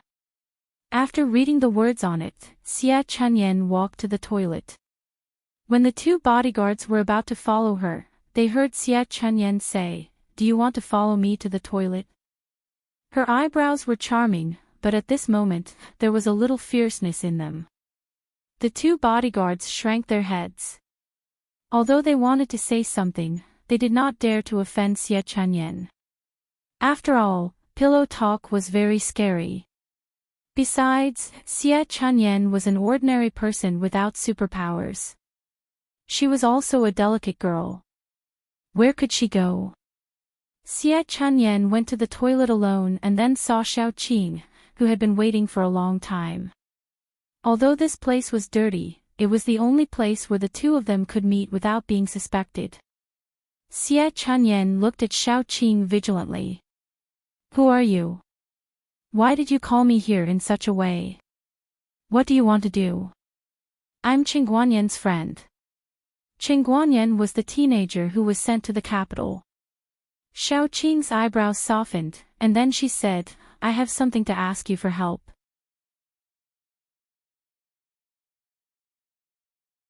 Chapter 232. What's the matter? Xie Chunyan let down her guard a little, but still looked at Xiaoqing vigilantly. Xiaoqing said, "Here's the thing. I want to bring down Han Lilin and save those innocent boys and girls, so I hope you can help me take the account book away from Han Lilin." Xie Chunyan immediately became more vigilant. She pursed her lips and said, "I don't know Qingguanyan, and I don't know what you're talking about. You should go." "I'll pretend I didn't hear anything." Xiaoqing also knew that if she made Xie Chunyan believe that she was Qingguanyan's friend and asked her to do such a dangerous thing, Xie Chunyan would definitely be suspicious. She didn't think that Xie Chunyan would believe her immediately. On the contrary, if Xie Chunyan believed her immediately, she would have to worry about whether it was a trap or not. She would have to worry about whether Xie Chunyan could do it. "I'm indeed Qingguanyan's friend. He asked me to thank you for the medicine. And the name Xie Chunxiao is very nice." Xiaoqing said so, and Xie Chunyan's eyebrows relaxed. If there were one or two people who knew that she sent medicine to Qingguanyan, then she only mentioned the name Xie Chunxiao to Qingguanyan. "Where's Guanyan?" Xie Chunyan was a little friendlier and asked. "I went to investigate this matter today and happened to see the guards throwing the body away. Qingguanyan faked his death to escape, so I met him. I've sent someone to escort him to the capital with some evidence. After all, it's not suitable for him to come back to Lilin." After Xiaoqing finished her explanation, she said, "I hope you can help me get that account book and catch all the culprits in one fell swoop. Don't miss out on some of the more well-hidden ones who are still out there."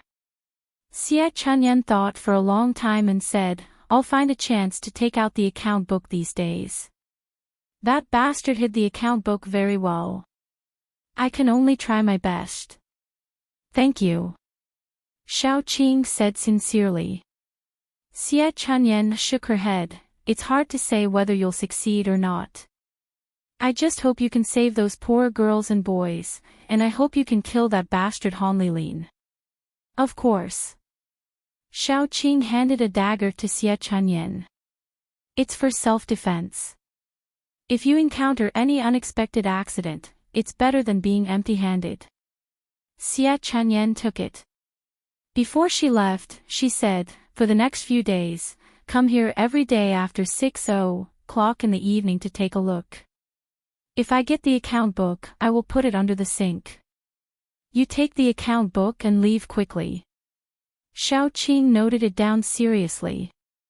She watched Xie Chunyan leave and then left quietly. After Yan Hanqing left, she was the only one who knew how to cook. Xiaoqing went back and cooked several dishes. Fortunately, dinner was not too late. After dinner, everyone was supposed to go back to rest. Xiaoqing quietly called the few of them, except for Fu Jingmo, to her room. After calling everyone over, Xiaoqing briefly told them what had happened before and what she was going to do. After getting the account book, they were going to leave. However, if the account book was exposed, it would alert the enemy and cause Han Lilin to transfer them again. Xiaoqing originally wanted to forge a fake account book to see if she could buy some time. However, time did not allow her to do so. She did not have the time to do so. She had to think of another way. More importantly, Han Lilin was watching them now. It would not be easy to escape unscathed. After a general discussion, they went back to their rooms. The next afternoon, Xiaoqing went to take a look. The account book had not arrived yet. On the third afternoon, she went to take a look. On the sixth day, an account book appeared under the sink.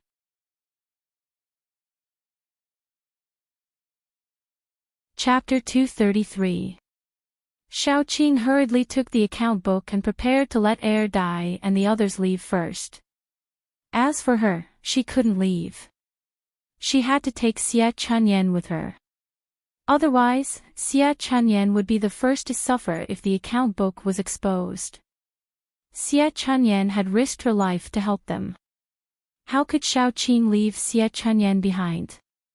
Yan Qiwa and the others were very clear about Xiaoqing's ability. They knew that if they stayed, they would only be a burden. Therefore, they left without any objections. As soon as they left, the people sent to keep an eye on them immediately sent the news back. Han Lilin first heaved a sigh of relief because Xiaoqing and the others were like a gun pointed at his heart. They didn't move away or shoot, which made him even more flustered. Now that Xiaoqing and the others left, he immediately felt relieved. However, soon, Han Lilin's face changed. There were two possibilities for Xiaoqing and the others to leave. The first possibility was that they had spent too much time and didn't find anything. Therefore, they didn't want to waste any more time and left. The second possibility was that they had already gotten what they wanted. Therefore, they left with satisfaction. Thinking of this, Han Lilin immediately sent people to check the place where those people were locked up to see if there were any problems. After the order was given, Han Lilin suddenly thought of another possibility. He hurriedly returned to the place where he lived. On the other side, Xiaoqing quietly found Han Lilin's place. Logically speaking, this place should be the most heavily guarded place. In fact, it wasn't. Usually, no one dared to provoke Han Lilin. In addition, Han Lilin was the top master in the base. Most of the masters in the base had been transferred to guard the goods. Therefore, the security here wasn't very tight. Xiaoqing spent a little more effort to sneak in. When Xiaoqing arrived, Xie Chunyan was reading a book. Her eyebrows were picturesque. No matter how you looked at her, she was a natural beauty. Unfortunately, since ancient times, beautiful women were often unlucky. She was born at the wrong time. Xiaoqing climbed into the room. She didn't have time to talk to Xie Chunyan. She just said, "Hurry up and leave with me. Han Lilin will soon know that the account book is missing." Xie Chunyan didn't want to leave. She put down the book and leaned her soft waist against the chair. Her eyes were full of tenderness. "I thank you for your kindness. But you can't leave with me. Let's go." Xiaoqing didn't say anything. She just stretched out a hand. And frowned. Xie Chunyan covered her face and laughed. Then she said, "I originally had a husband and a son. Now that my husband is dead, my son is also dead. I'm only alive for one breath. In fact, I want to see Han Lilin die with my own eyes. Unfortunately, I can't do it. You go and send the evidence away." Xiaoqing still wanted to say something, but the sound of footsteps suddenly sounded. It was getting closer and closer. She quickly hid herself. The hiding position was very clever. It was under the eaves. She clung to the top of the pillar. If someone didn't deliberately look up, they would never find her. Han Lilin came back in a hurry. He didn't even care about Xie Chunyan. He went to the place where he hid the account book. He opened the place where he hid the account book. He was shocked. The account book was gone. She knew where he hid the account book and could take it out to others. He didn't even need to guess. Only Xie Chunyan. Han Lilin's eyes were red. He grabbed Xie Chunyan's collar. He gritted his teeth and asked her, "Where's the thing? Who did you give it to?" Xie Chunyan didn't speak. She just smiled. The gentleness in her eyes was overflowing, but there was no warmth. Han Lilin wanted to strangle her at that time. He really liked Xie Chunyan. He liked her so much that he was willing to indulge her temper. He was willing to use a lot of things to please her. Before Doomsday, Han Lilin was a prisoner. He had 2 crimes. One was rape, and the other was murder. The person he killed was not someone else, but his wife. From this, it could be seen how crazy a person he was. However, ever since Han Lilin took Xie Chunyan by force, he was not willing to speak loudly to her. But Xie Chunyan betrayed him. This was a heavy blow to him. "Xie Chunyan. Don't think that I don't want to kill you." Han Lilin gnashed his teeth. Xie Chunyan's face was calm. Looking carefully, her heart was dead. The person she loved most was dead. Her husband and child were dead. There was no hope for her life. What was the difference between being alive and being dead? "If you want to kill me, do it." Han Lilin hated Xie Chunyan's calmness. He grabbed Xie Chunyan's neck and hardened his heart. In just a few seconds, Xie Chunyan's face had turned purple from his pinch. Xiao Qing couldn't take it anymore. She flipped into the room and kicked Han Lilin's shoulder with force. She was going to kick the back of Han Lilin's head. But when Han Lilin heard the sound of something breaking behind his head, he subconsciously tilted his head. As a result, the kick landed on his shoulder. It had to be said that intuition saved him. Xiao Qing's kick could definitely break his head. Han Lilin's shoulder made a cracking sound. It was like the sound of bones breaking. He loosened his grip and let go of Xie Chunyan. After one attack failed, Xiao Qing turned around and kicked again. This time, she kicked Han Lilin's back. He flew out like a dog eating feces. His chin hit the ground first. Xie Chunyan sat on the ground. She covered her chest and coughed. After a while, she said, "I told you to leave. Why did you come back?" Xiao Qing pulled her up and was about to take her away. Han Lilin stood up from the corner. He said with a ferocious face, "Don't even think about leaving." Before Han Lilin pounced, he first sounded the alarm. The ear-piercing alarm immediately rang throughout the base. Xiao Qing's eyes were cold. She was afraid that someone would come to support him soon. She had to end this quickly.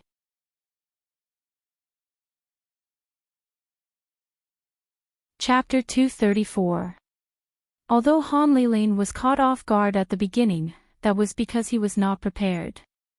Han Lilin himself was quite strong. He gathered a group of prisoners and built a survivor base. The higher-ups in the base had no sense of morality, so robbing other people's crystal stones and digging up the crystal nuclei of their own kind was easy for them. With all kinds of despicable means, Han Lilin was now a level 4 paranormal. Although he was a level 4 paranormal and had a weak foundation, his means were vicious. In terms of fighting power, he was not inferior to other level 4 paranormal at all. Even though Xiao Qing's level was higher than his, it was still impossible for her to kill Han Lilin in a short period of time. As she fought with Han Lilin, she observed how she could escape. Of course, the key was to bring Xie Chunyan with her. There were faint footsteps outside. She was afraid that people who had heard the alarm came to help Han Lilin. If she kept fighting like this, Xiao Qing would be the one left. In terms of fighting power, Xiao Qing was very strong, but 2 fists could not fight against 4 hands, let alone hundreds of hands. Xie Chunyan saw the situation clearly. She knew that with Xiao Qing's character, she would never leave easily without saving her. She was a person who was determined to die. How could she be willing to implicate Xiao Qing? Xie Chunyan smiled and suddenly said, "Although I don't know your name, I still have to thank you for this matter. After you leave, when you see him, please help me tell him that if he meets my sister, please take care of her." Hearing Xie Chunyan's words, Xiao Qing felt like her last words. She slapped Han Lilin away and was ready to take Xie Chunyan away by force. Xie Chunyan had already taken out the dagger Xiao Qing gave her and cut her throat without any hesitation. She was a weak woman. Before the doomsday, she was doted on by her family and husband. After the doomsday, she lost everything overnight. This weak woman had to be strong. Today was the bravest thing she had ever done in her life. The hot blood spurted out from the wound and splashed on Xiao Qing's chest and clothes. Xiao Qing's eyes darkened. Xie Chunyan chose to end her life in order not to make things difficult for her. Because Xie Chunyan knew that if she took her along, even Xiao Qing might not be able to escape. Xiao Qing was a sentimental person. She would never leave her alone to escape. Xiao Qing clenched her teeth. She wanted to kill Han Lilin before leaving, but it was too late. A series of footsteps came from outside. She waved her hand, and a spatial rift appeared. Xiao Qing flashed and entered. When she came out, she was already in the small garden where she met Xie Chunyan. Xiao Qing's control of the spatial power was still not good. So far, her spatial rift could only travel a distance of 100 meters. Moreover, she could not bring anyone with her. If she brought someone with her, she was afraid that if she brought someone with her, there would only be a pile of minced meat left when she came out. After leaving, Xiao Qing did not immediately go to meet up with Dai and the others. Instead, she found a place with wind and planted the autumn flowers. The fragrance was carried by the wind. Soon, the whole survivor base would be filled with the fragrance. After doing all this, she left the base and met up with Dai and the others. The rendezvous point was in the woods outside the base. Dummy and the others were pacing back and forth impatiently. Only when Xiao Qing arrived did they breathe a sigh of relief. They all knew what Xiao Qing was going to do. However, when they saw Xiao Qing's expression and saw that she came back alone, they knew that Xiao Qing did not succeed. They did not know how to comfort her, but they also knew that Xiao Qing did not need to be comforted. The most important thing now was not to comfort her.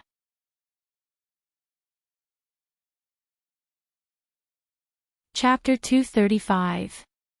Right now, there are 2 possibilities. The first is that Han Lilin's humiliation turns into anger. He already knows that we took the account book, so it's very likely that he'll kill everyone to silence them. The second is that he can't bear to kill them all, so he'll transfer those who are more outstanding. No matter which choice it is, there will definitely be many people who will die. So we have to think of a way to save them. Xiao Qing sorted out her emotions and said very calmly. She calmly started to plan. Of course, we have too few people. If we go to save them, we will all die. So I think we should lure the guards here and let those who are willing to run away. As for those who are unwilling to leave, we can't do anything. The others nodded. At least they had tried their best. They couldn't do anything to those who were suspicious and didn't want to run away. Fu Jingmo, you stay here and hide well. The rest of you, come with me. Xiao Qing handed a gun to Fu Jingmo after she finished speaking. This gun was Yan Hanqing's stock. Although it was a less lethal pistol, as long as Fu Jingmo didn't run around, it should be enough to protect himself. Fu Jingma didn't say anything. He took the gun and found a place to hide. After Xiao Qing and the others prepared, they went directly to the secret base. Qiu Tang should be able to stop Han Lilin and the others for a while. During this time, Xiao Qing and the others would have a chance to save the people. Xiao Qing observed last time. There were 2 teams of guards, about 30 people, and their strength was between level 2 and level 3. Although Xiao Qing's team was small in number, they were all elites.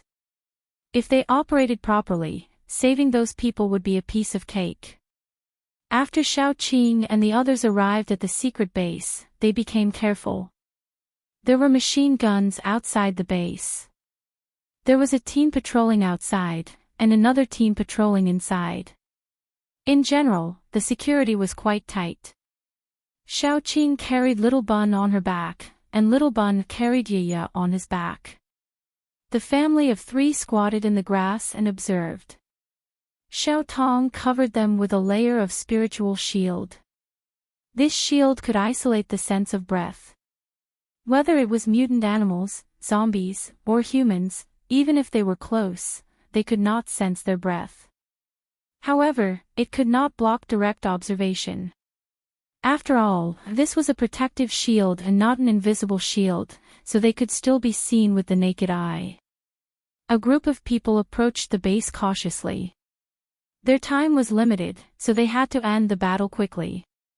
After they were infinitely close to the base, the first one to rush out was Dummy Air.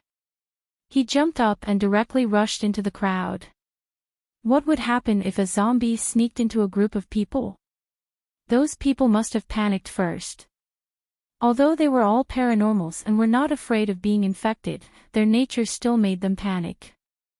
Once the patrol team was in chaos, Gu Panpan and Yan Chiue surrounded them from both sides. Xiao Qing also released her vines. Only Xiao Qing followed Xiao Tong. Her task was to protect Xiao Qing and Little Bun, and control the overall situation. In short, Xiao Tong was like a brick. She would move wherever she was needed. In other words, she would use her spiritual power to fill the gap wherever it was needed. Don't show mercy. Just kill them. Xiao Qing said coldly. This group of people helped the tyrant and did such a wicked thing for Han Lilin. Even death could not wipe out their crimes. Besides, they must have killed a lot of people. The piles of bones in the pit could prove that. Therefore, there was no need to show mercy to them. Killing them was a good thing for the people.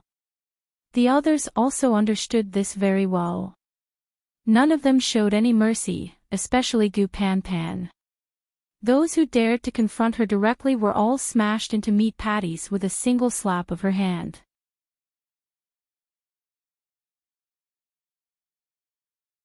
Chapter 236. She wasn't called King Kong Barbie for nothing. Strength paranormals were very powerful in the early days of the apocalypse. A strength paranormals could crush dozens of nature paranormals who could only throw small fireballs or water droplets. However, as the apocalypse progressed, paranormals leveled up one after another.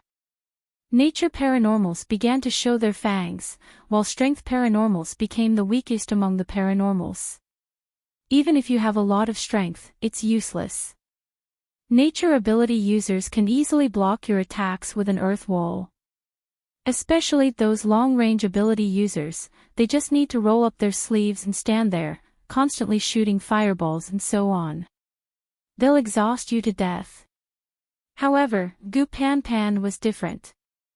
As long as the paranormals of the same level weren't as unpredictable as Xiao Qing, Yan Hanqing's ability was special, and Yan Chiue's ability was especially powerful. She could crush several of them.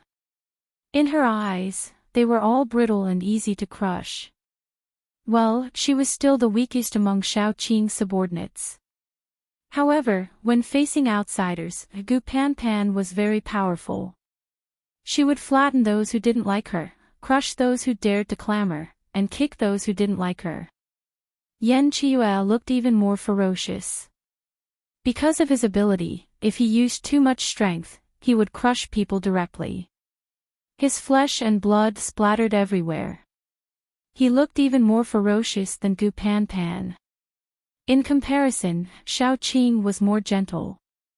She was in charge of tying those people up and then Air Dai would kill them. When she attacked, she used her spiritual power to cover the entire battlefield.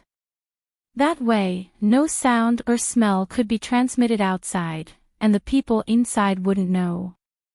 After killing the patrol team, Air Dai and Gu Pan Pan dug out the paranormal's energy. Although their levels weren't high, and it was useless for Xiao Qing and the others, Air Dai and Little Bun could still use it.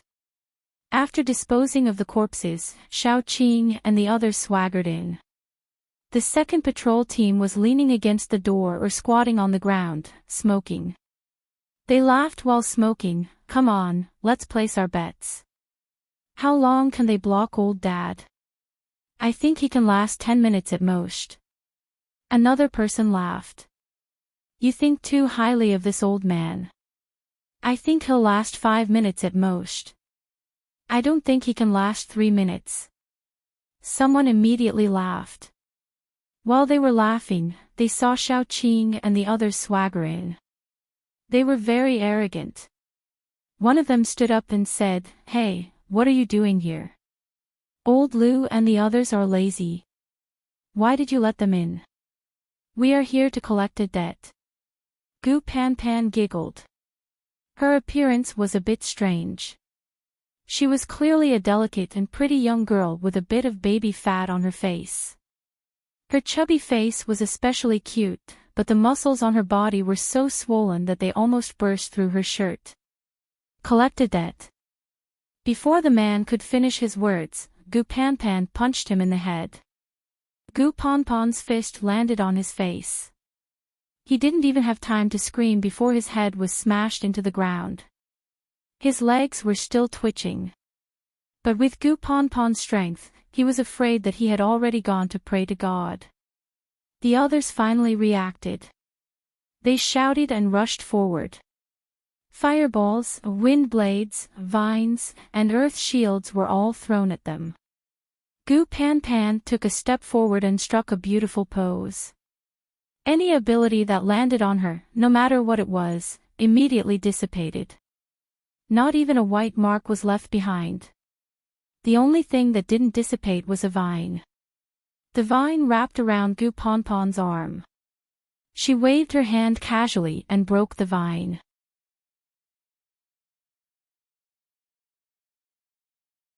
Chapter 237. The boy was helpless. His leg was broken and there was no medicine to treat it, so it was inflamed and suppurated. It was very painful to move. He couldn't even crawl out, let alone walk. The girl stopped talking and kept dragging the boy. She also wanted to drag the young woman, but no one moved. She had a high fever when she was a child. Later, she was treated in time, but her brain was still damaged, so her IQ was lower than that of ordinary children. She used to be loved by her family, but after Doomsday, her family was ruined, and she was also caught. It was the boy and the young woman who had been protecting her. In order to protect her, the boy broke one of his legs, and the young woman was in a state of high fever. Although she was stupid, she was sincere. How could she abandon them? Xiao Qing commanded calmly, "Pan Pan, you carry the big sister. Air Dai, you carry the boy."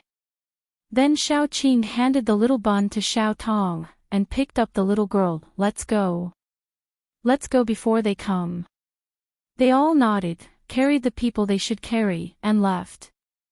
When they left, Han Lilin had already rushed over with his people.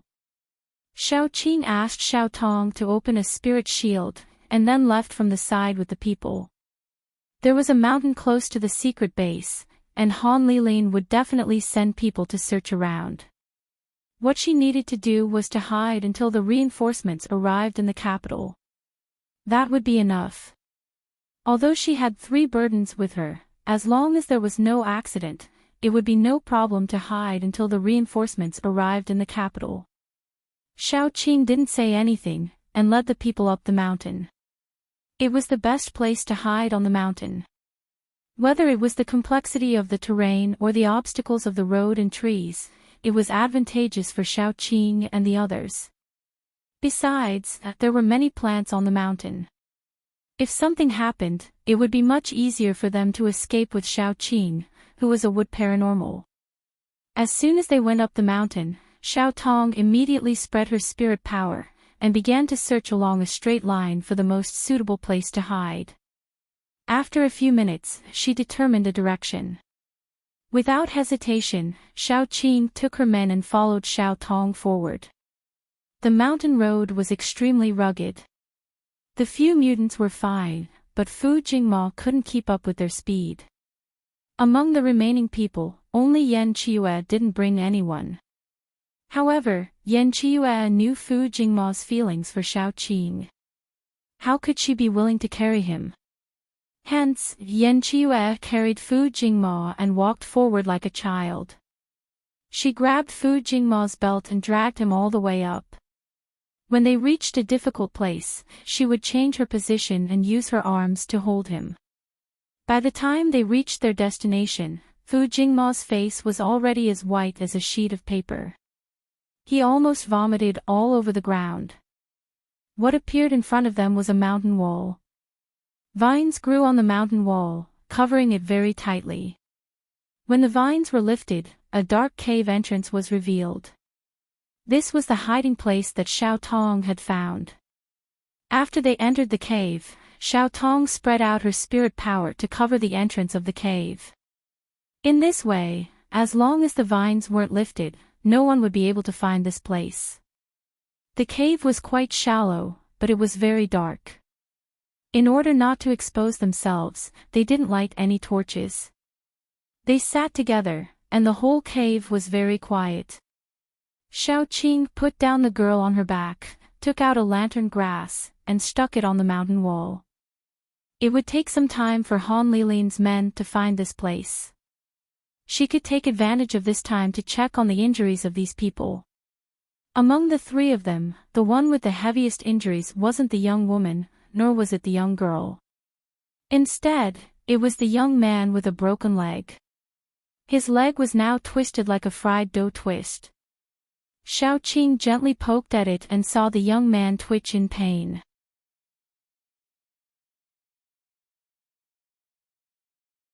Chapter 238. Xiaotong's spiritual power was limited, and there were level 4 superpowered people in the area she needed to block.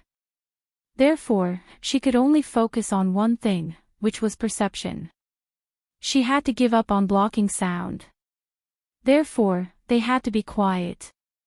If they made any noise and were discovered, they would be surrounded immediately. Fortunately, everyone in the cave knew the big picture and knew what was going on. They were all very nervous.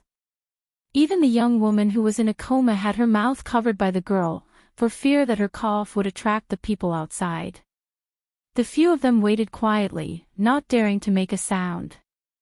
After a long time, they all thought that the person had left, but suddenly, light footsteps approached, accompanied by a voice, "Have you searched here?"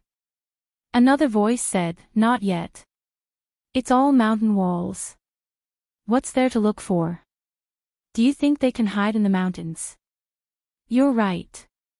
The person agreed, then turned and prepared to leave. Xiaoqing and the others breathed a sigh of relief. Suddenly, a crisp sound was heard. It was not loud, but it attracted the attention of the people outside. He looked back at the vines on the mountain wall and murmured, "Am I hallucinating?" Then, he reached out his hand and lifted the vines. As soon as the vines were lifted, the dark entrance of the cave was revealed in front of him. "There's a question here." Before he could finish, a cold light flashed. He immediately covered his throat, but blood still leaked out from between his fingers. "What's wrong?" The people in the same team as him heard the sound and rushed over. As soon as they arrived, they saw the man fall on his back. Blood flowed out like a fountain. He was shocked and scared. When he was about to call for help, Xiaoqing had already come out of the cave. She held a dagger in one hand and threw it out. The dagger nailed into the man's forehead. The dagger went a few inches into his brain, and the man died immediately. Xiaoqing breathed a sigh of relief, but she also knew that it was impossible for a small team to only have these two people. Dummy and Yan Qiue also came out and went out with her. When they met people, they quietly killed them, and all the corpses were buried in the grass. Xiaoqing only brought them back to the cave after they killed all the people who were searching nearby.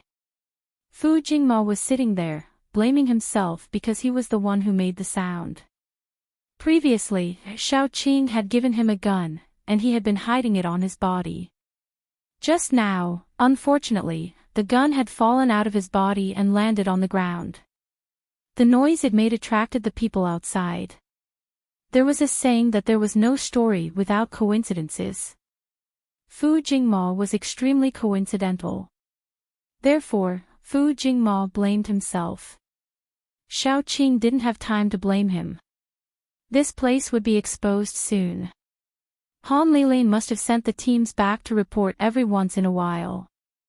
If the team here didn't report back, Han Lilin would definitely send people to check, and they might be exposed. Xiaoqing still carried one person on her back. She led them to the top of the mountain. When they went up, Xiao Tong had been using her psychic power to explore. She avoided those who could be avoided, and let air die kill those who couldn't. They went all the way up steadily. When they reached the middle of the mountain, the atmosphere changed. Han Lilin must have found that the number of people was gradually decreasing. He learned to be smarter and didn't dare to spread the net everywhere. Because there were fewer people, if they went against Xiaoqing and the others, it would be like sending meat to them. They couldn't even make a splash. Originally, there were 6 people in a team, but now there were 12 in a team. In this way, if they met Xiaoqing and the others, even if they couldn't defeat them, they would have time to signal.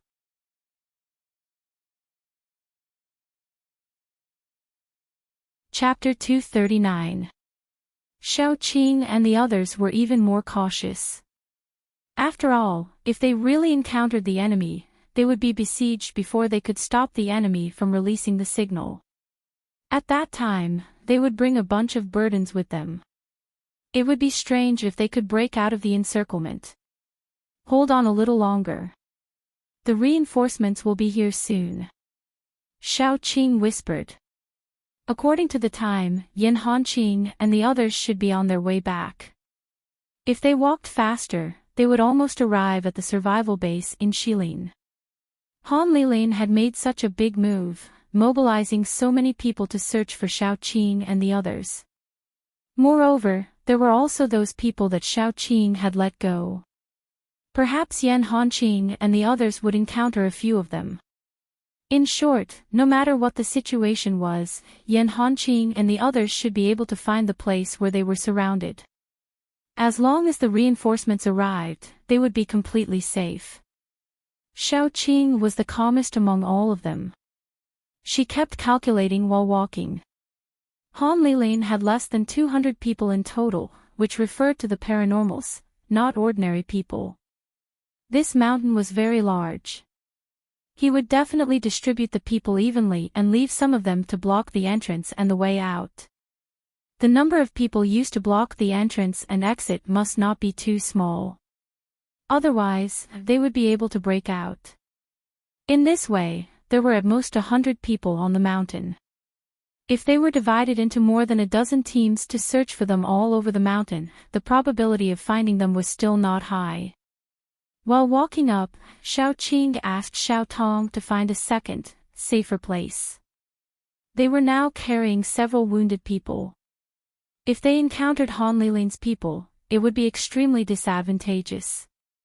Xiaoqing's idea was to find a safe place to put the wounded people, Fu Jingma, Little Bun, and the others down. They would continue to wander in the mountain and distract Han Lilin's attention. In this way, Little Bun and the others would be safe. Xiao Qing and the others were quite strong. Even if they encountered Han Lilin's people, the possibility of escaping was relatively high.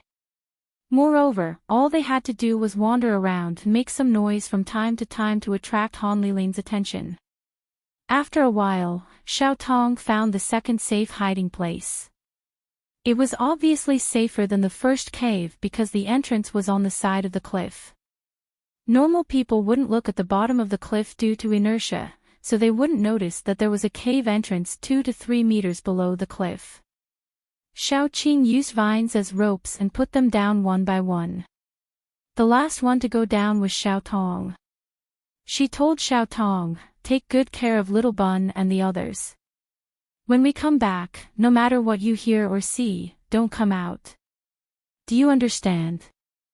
Xiao Tong nodded seriously and said to Xiao Qing telepathically, "Sister Qing, don't worry. I'll take good care of them." Xiao Qing then put Xiao Tong down. After settling down those who didn't have any fighting power and the injured, Xiao Qing led the others to fight guerrilla warfare. Among them, even the weakest one could easily wipe out Han Lilin's team. Now that they didn't have any burdens, they were like fish that had returned to the sea. They were indescribably relaxed. Previously, they avoided Han Lilin's people. Now, they took the initiative to look for Han Lilin's people, just like hunters looking for prey. As long as they encountered them, Xiao Qing and the others would directly kill them. Sometimes it was a team, sometimes it was a few people who were left alone. As long as they met Xiao Qing and the others, there was no way they could survive. Any one of these people had their hands stained with the blood of many ordinary people. Even if some of them didn't do it willingly, it didn't change the fact that they had been helping the evildoers for a long time. Against such people, Xiao Qing didn't have any concept of mercy. If they met Han Lilin's higher-ups, she wouldn't even let them die easily. That would be letting down those pitiful people who had been harmed by them, letting down the piles of bones in the pit, letting down the people whose families had been destroyed and who had been sold as playthings. If there was enough time, Xiao Qing even wanted to let them fully experience what it was like to beg for death and then send them to chat with God. Ah no, such people could only go to hell after death. On the other side, Han Lilin's face was extremely dark. When he sent people out, he gave the order that every half an hour, one person from each team should report to him. Now, 3 hours had passed, but he had already lost contact with 4 teams.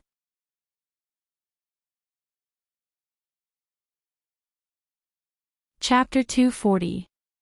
If only 1 or 2 people had gone missing, it would be fine. After all, there were ferocious beasts roaming around the mountain.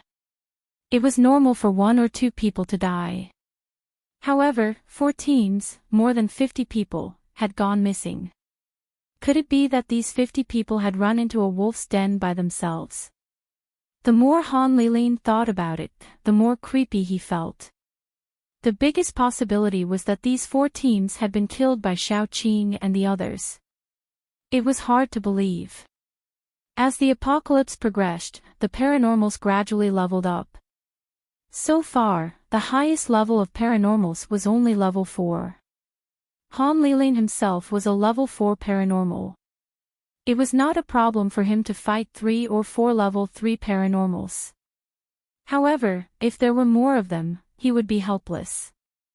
After all, he could kill a master with his fists.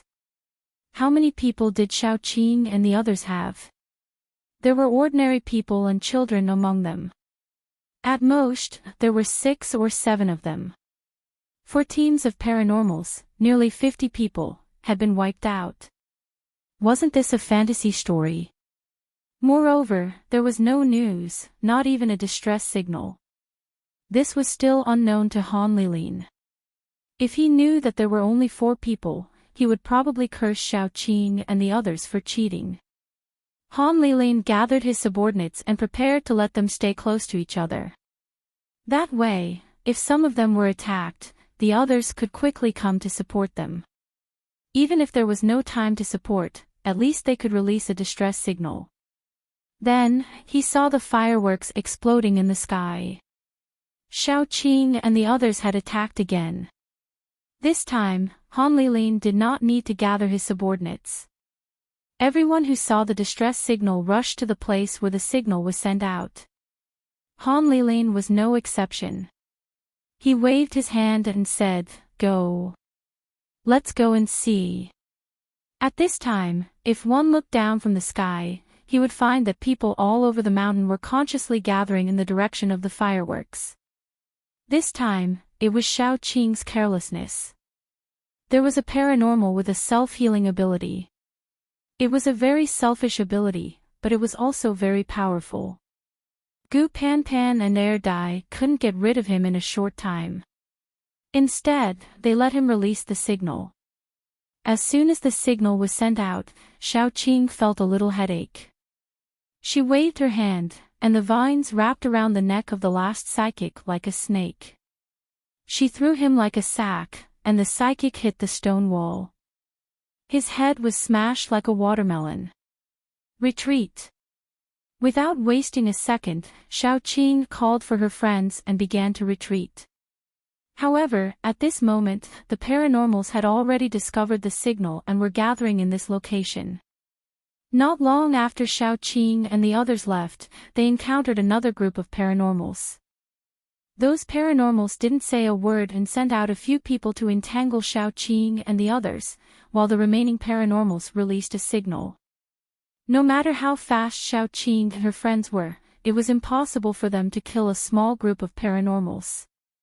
When they killed almost all of them, the remaining paranormals surrounded them. Originally, Xiaoqing didn't want to fight. After all, their task was to stall for time, not to kill Han Lilin and the others. However, those paranormals didn't care about their lives and kept pestering them. After all, they were desperados in their bones and were fiercer than ordinary paranormals. Therefore, Xiaoqing and the others were delayed. Seeing those paranormals surrounding them, Xiaoqing sighed. She knew that there would be a tough battle today, and they couldn't escape. Break out as soon as you have the chance. Don't worry about me. Xiaoqing had the space ability, and there were only a few people in the world who could stop her. However, Gu Panpan and the others were beside her, so Xiaoqing couldn't get away.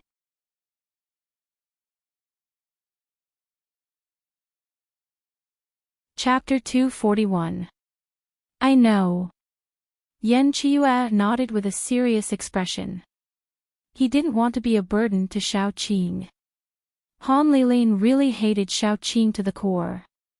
Before he arrived, his supernatural ability arrived first.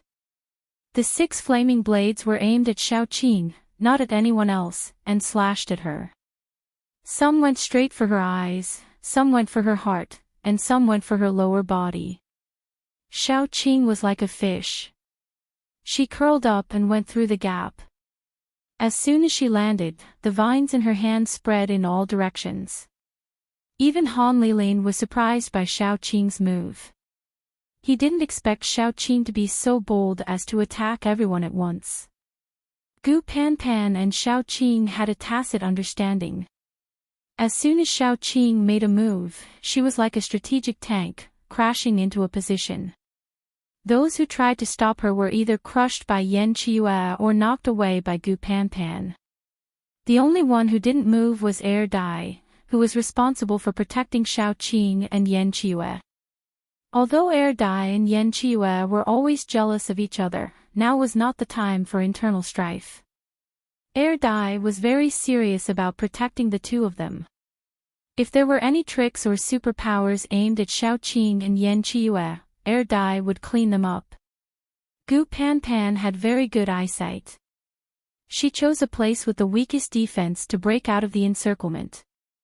She was the tip of a sharp knife, while Xiaoqing was the blade. With Yan Qiue, the 3 of them were able to hold off a large group of people.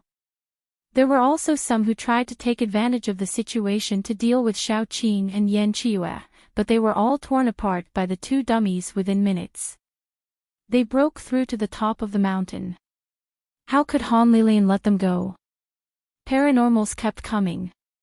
With Han Lilin, a level 4 paranormal, Xiao Qing and the others were held back. Judging from the situation, Xiao Qing and the others had the upper hand. In fact, their superpowers were limited.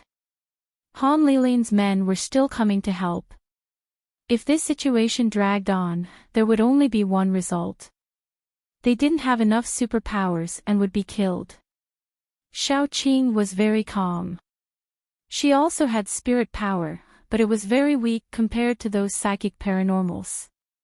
However, after some learning, she could use this spirit power to temporarily act as a psychic paranormal.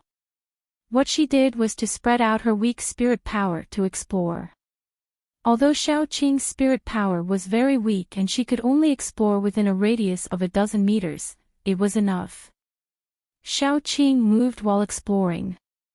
Soon, she found several powerful forces, which came from mutant animals. Xiao Qing immediately informed Gu Panpan. They subconsciously walked to the place where the forces were fluctuating. It was very tiring to resist the attacks of a group of paranormals. Although they could kill a paranormal in a few moves, they had consumed a lot of their superpowers. If it went on like this, they would be exhausted and killed in 10 minutes. Fortunately, at this time, Xiao Qing and the others had moved to the designated place. Xiao Qing scanned with her spirit power and found what she was looking for. At that time, Xiao Qing took out a grenade from her space and threw it into the cave. Her action made some people who didn't know the situation laugh directly. If she threw the grenade into the crowd, she might be able to kill a few of them. If she was lucky, it wouldn't be a problem. But what was the use of throwing the grenade into the cave? To hear the echo. Soon, there was an echo, and an ear-piercing roar with deep anger. In the next second, a big tiger with yellow and black fur jumped out of the cave.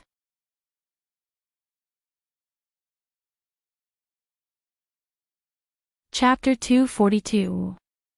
Xiao Qing's throw was very accurate. She had probably thrown it right around the tiger. This poor big tiger's fur had been blasted black. It was missing tufts here and there. The tiger didn't know who the culprit was. As soon as it jumped out, it attacked the first person it saw.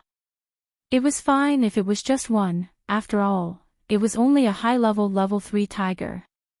But it had a wife, and there was a tigress behind it. The tiger couple jumped into the crowd at that time and started a massacre. The mutant tiger was considered a high-level level 3 mutant tiger. It wasn't something ordinary level 3 and level 3 paranormals could resist. The paranormals who were chasing Xiao Qing immediately became chaotic. Retreat. Xiao Qing took the opportunity to throw Yan Qiua out of the crowd. Yan Qiua used the momentum and landed on a branch. Han Lili naturally wouldn't let them leave. He was about to chase after them when Xiao Qing whipped him. Coincidentally, he hit the tigress's head. He landed on the tigress's head, and the tigress almost fainted. The tigress turned around and clawed at him. If Han Lilin didn't react quickly, he would have been slapped to the ground. Gu Panpan was at the front and rushed out. Han Lilin was entangled by the tiger and couldn't chase after them. Xiao Qing and the others broke out of the encirclement. Han Lilin was so angry that he stomped his feet. Chase! Chase! Don't let them escape. Han Lilin knew that the foundation he had built with his own hands had been destroyed by Xiao Qing just like that. In the future, he might have to spend the rest of his life on the run. He was a fugitive, and what he was best at was revenge. Before he fled for his life, he had to leave Xiao Qing and the other culprits alive no matter what. It didn't matter even if he had to run for his life. In the survival base, he would go out to rob during the day and hide at night. Once he was surrounded, he would move his base. When the time came, he would find a remote place and lead his brothers. He could either be a bandit or build a small base. he could still live a happy life. Therefore, the same scene appeared again. The four of them were running in front while a group of people chased behind them. At this time, going up the mountain would be courting death. Those who were a little smarter knew that Han Lilin's people were blocking them on the other side of the mountain. Xiao Qing turned around and ran back without saying anything. Yan Qiue was the slowest among the four. He was carried on Xiao Qing's shoulders like a sack. After being jolted all the way, he almost vomited all his stomach acid. They were being chased, and their speed was unprecedentedly fast. Before they reached the foot of the mountain, they saw a group of people rushing over from the foot of the mountain. Xiao Qing was startled, thinking that they were Han Lilin's reinforcements. After taking a closer look, she saw that the leader was Yan Hanqing. Reinforcements had arrived. At this time, Han Lilin had almost caught up with them. As soon as he looked up, he saw the four people slip into the crowd like slippery loaches and then look at him calmly. Han Lilin almost vomited blood at that time. Originally, he was the one chasing them, but now they were chasing him. Han Lilin turned around and ran without saying anything. His speed was faster than a rabbit's. This time, it was Xiao Qing who didn't want him to run. She threw Yan Qiue aside and jumped up. The vines that flew out hooked onto Han Lilin's ankle. Han Lilin ran too fast and was almost bitten off by the vines. At this time, the paranormals from the capital swarmed up. Han Lilin couldn't escape and was tied up like a fried dough twist. There are still some paranormals left at the foot of the mountain. Please go and clean them up. Xiao Qing was relieved and said to the leader.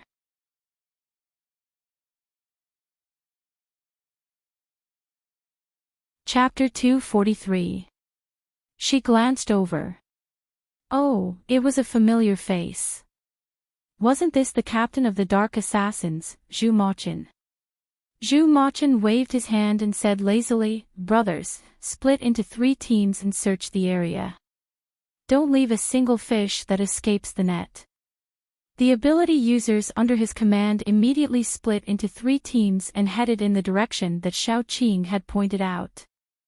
At that moment, the young man named Qingguanyan jumped out of the crowd. He had washed himself clean and was wearing a simple set of casual clothes.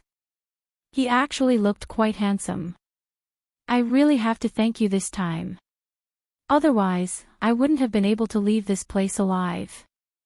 Those poor people would have been sold to other places," Qingguanyan said shyly as he scratched his head. Xiao Qing smiled, then said, "As long as someone with a bit of conscience saw something like this, they wouldn't tolerate it." Qingguanyan smiled, then said, Then what about elder sister Yan?" Along the way, he had encountered many young men and women fleeing in all directions, but he hadn't seen Xie Chanyan. As soon as he saw Xiao Qing, he couldn't help but ask. Xiao Qing frowned slightly, but in the end, she still told him the truth. She also told Qingguanyan what Xie Chanyan had said before she died. "Before she died, she asked me to pass on a message to you. If you have the chance to meet her younger sister, please take care of her for her." Qingguanyan's face immediately paled. Xie Chanyan had taken care of him extremely well. She was the nicest person to him aside from his family, but perhaps good people didn't live long. My condolences. Xiao Qing didn't know how to comfort people, so she said dryly. Zhu Mochen also patted Qingguanyan's shoulder, then said to Xiao Qing, "I really have to thank you for this. Otherwise, my stupid cousin would have died here." The relative Qingguanyan was talking about was Zhu Mochen. He had originally wanted to seek refuge with Zhu Mochen, but he hadn't expected to encounter such a situation on the way. Zhu Mochen's eyes were bright as he spoke to Xiao Qing. He looked at Xiao Qing with a burning gaze. However, his burning gaze didn't contain any other emotions. Instead, it was filled with battle intent. Although Xiao Qing's scalp was numb, she still stubbornly said, "It's nothing." Since the matter has been resolved, I will go find my companions first. They are still hiding in the cave. Let me accompany Miss Xiao. Zhu Mochen grinned slightly and laughed. When he wasn't sleepy, he looked like a very bright youth. It would have been very easy for people to have a good impression of him if his gaze wasn't so hot. Xiao Qing thought that she would ask them how to deal with Han Lilin later, so she agreed. The group of people headed towards the place where Little Bun and the others were hiding. When they arrived, even Zhu Mochen sighed in praise. What a good place. If I hadn't known about it beforehand, I definitely wouldn't have gone down to investigate. Xiao Qing released a vine, and the people inside immediately climbed up one by one. Little Bun leapt into Xiao Qing's arms as soon as he came up, almost squashing Yiya. Yiya didn't know whether she was happy or in pain. She was squeezed between Little Bun and Xiao Qing's chests. Seeing how squashed Xiao Qing was, she was probably in pain. After all of her companions were reunited, Xiao Qing glanced at Han Lilin, who was tied up into a ball, and asked, I wonder how Han Lilin will be dealt with. How will his companions be dealt with? How will those people in the account book be dealt with? Zhu Mochen scratched his head and said somewhat gloomily, although the higher-ups insist on enforcing the law, there are some things that they turn a blind eye to. For example, those names in the account book. As for Han Lilin and the others, their abilities will probably be crippled and they will be locked up. After all, they have to consider humanity, so I suggest. Zhu Mochen looked at Han Lilin on the ground, his gaze cold. We don't have to bring them back. We can just say that they were killed during the struggle.